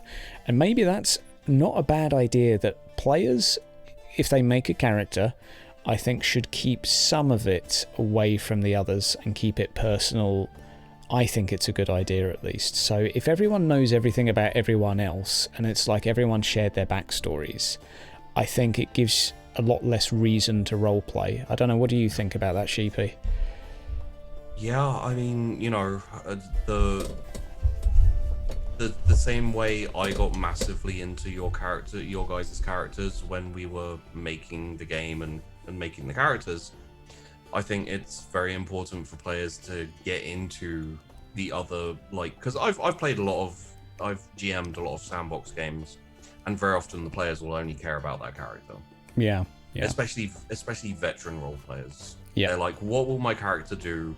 Why will he do it? They have a template and they stick to the template. Yeah. And they're not flexible. They don't go with the flow. They don't allow for changes unless they're like planned and mapped out changes. And like, you know, there's a space for that.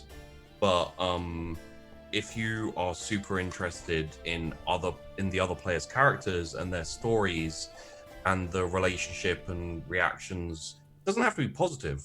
Like your character could hate another character. As long as you're invested in it, you're going to make it work. You're going to try and adjust things to be interesting and to increase the amount of time you spend with the character and all that. Yeah. As long as you're invested. Definitely. And I just want to, before we start wrapping up, do it. Jamon was talking about a druid they have who hates the undead, but there's a wizard who's going into necromancy, so he's reacting badly to it. That's not terrible. It could be really good RP. What I'd say is figure out the reason why, and that could be like a character growth thing. So, for example, if he's your friend and he's getting into necromancy, the druid could have a fear of death. The necromancy and the zombies, the undead, just remind him of that, and he can't get past it, and it's like a block kind of thing. And fear leads to hate, so he hates the undead because it reminds him of something he doesn't want to think about. And especially because druids are all about life and this kind of thing, it could be a very like traumatic thing for a druid to be like, oh yeah, shit, death's everywhere, oh god, I want the forest to be alive and animals, that kind of thing. And then it could eventually get to the place where the necromancer is helping the druid get over his fear of death and his hatred of the undead because he fears death. Just a like random idea that I had for that. There's a whole load of ways you can play it. That's, I think, a bit for the GM to struggle over, but also that's something for the players to be responsible for, to a point of like, if one of them is really dogmatic and like, stop summoning undead, like stop doing that, and it's just like buzzkill, then that's a stopper. That's the player's responsibility of actually, let's find a way to work around this. You can stimulate that conversation as a GM, but the players still got to be like, let's figure out a way around this. So they could be really scared of the undead. They could be they could have all sorts of reactions to it, but it doesn't necessarily have to be like, you need to stop doing this. It could be all sorts of other things. I'd say like the breaking of the party is the fear, right? Yeah. So if the druid was like, if you don't stop summoning the undead, I'm going to kill you because it's in my beliefs and blah, blah, blah. Like, that's bad. Yeah. If it's just like, stop summoning undead, and then the necromancer's like, undead, undead, and the druid's like, oh, you suck, I hate you, and then storms off and gets drunk. Yeah. That's just RP and party interaction. As long as it doesn't create an uncomfortable feeling. Yeah. As long as everyone's cool with it.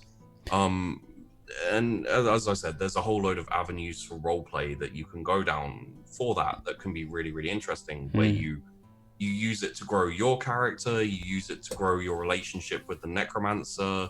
You can work out all of these really interesting things. It's like Tess and Mac in Sunkissed. Tess started off very upset with Mac, and Mac didn't like seeing Tess because she was a reminder of his failure. And then when they found out a bit more about the situation, they realized that it wasn't within their control.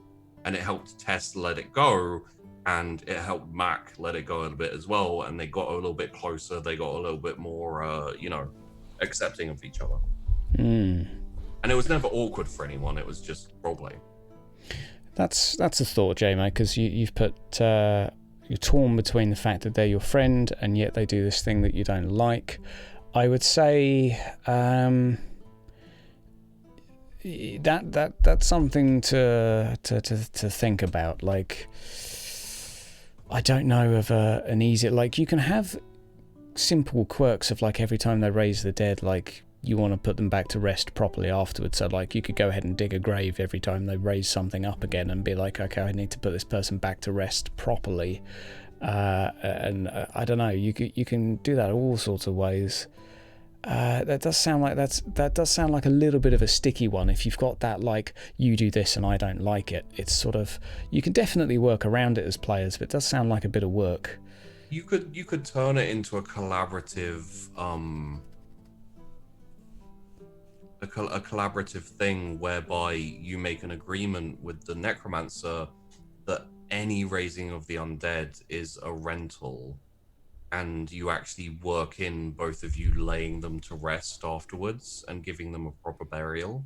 And it's like a bargain or agreement where it's like, you're my friend and it's very important a lot of the time for you to raise the dead and turn them into the undead, but then you let them go and you let us rest them in a proper burial and give them the respect, and you know, like, you won't raise them again.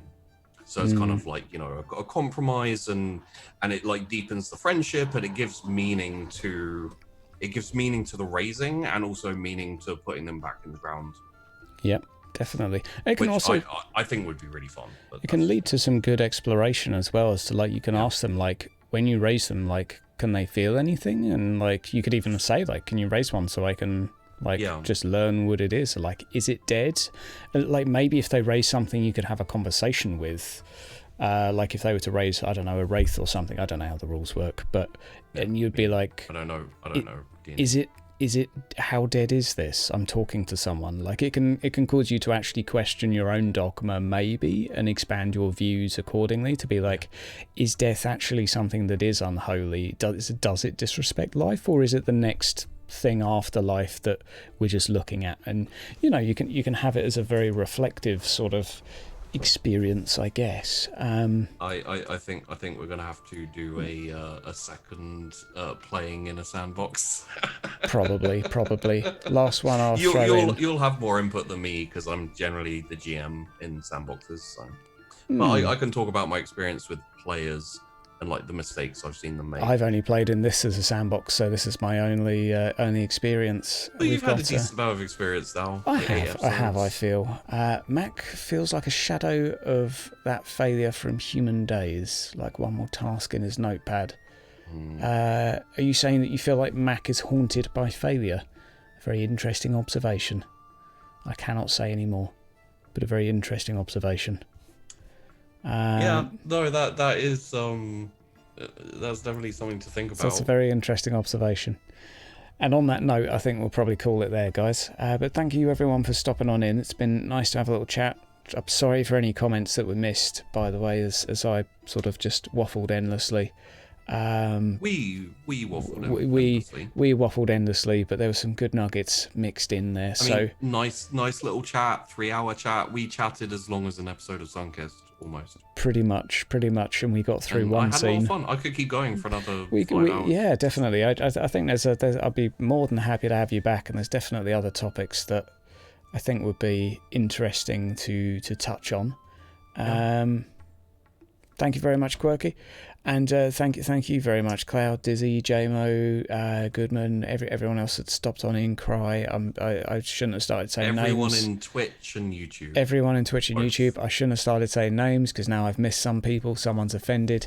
But guys, thank you very much. Sheepy, thank you for being here.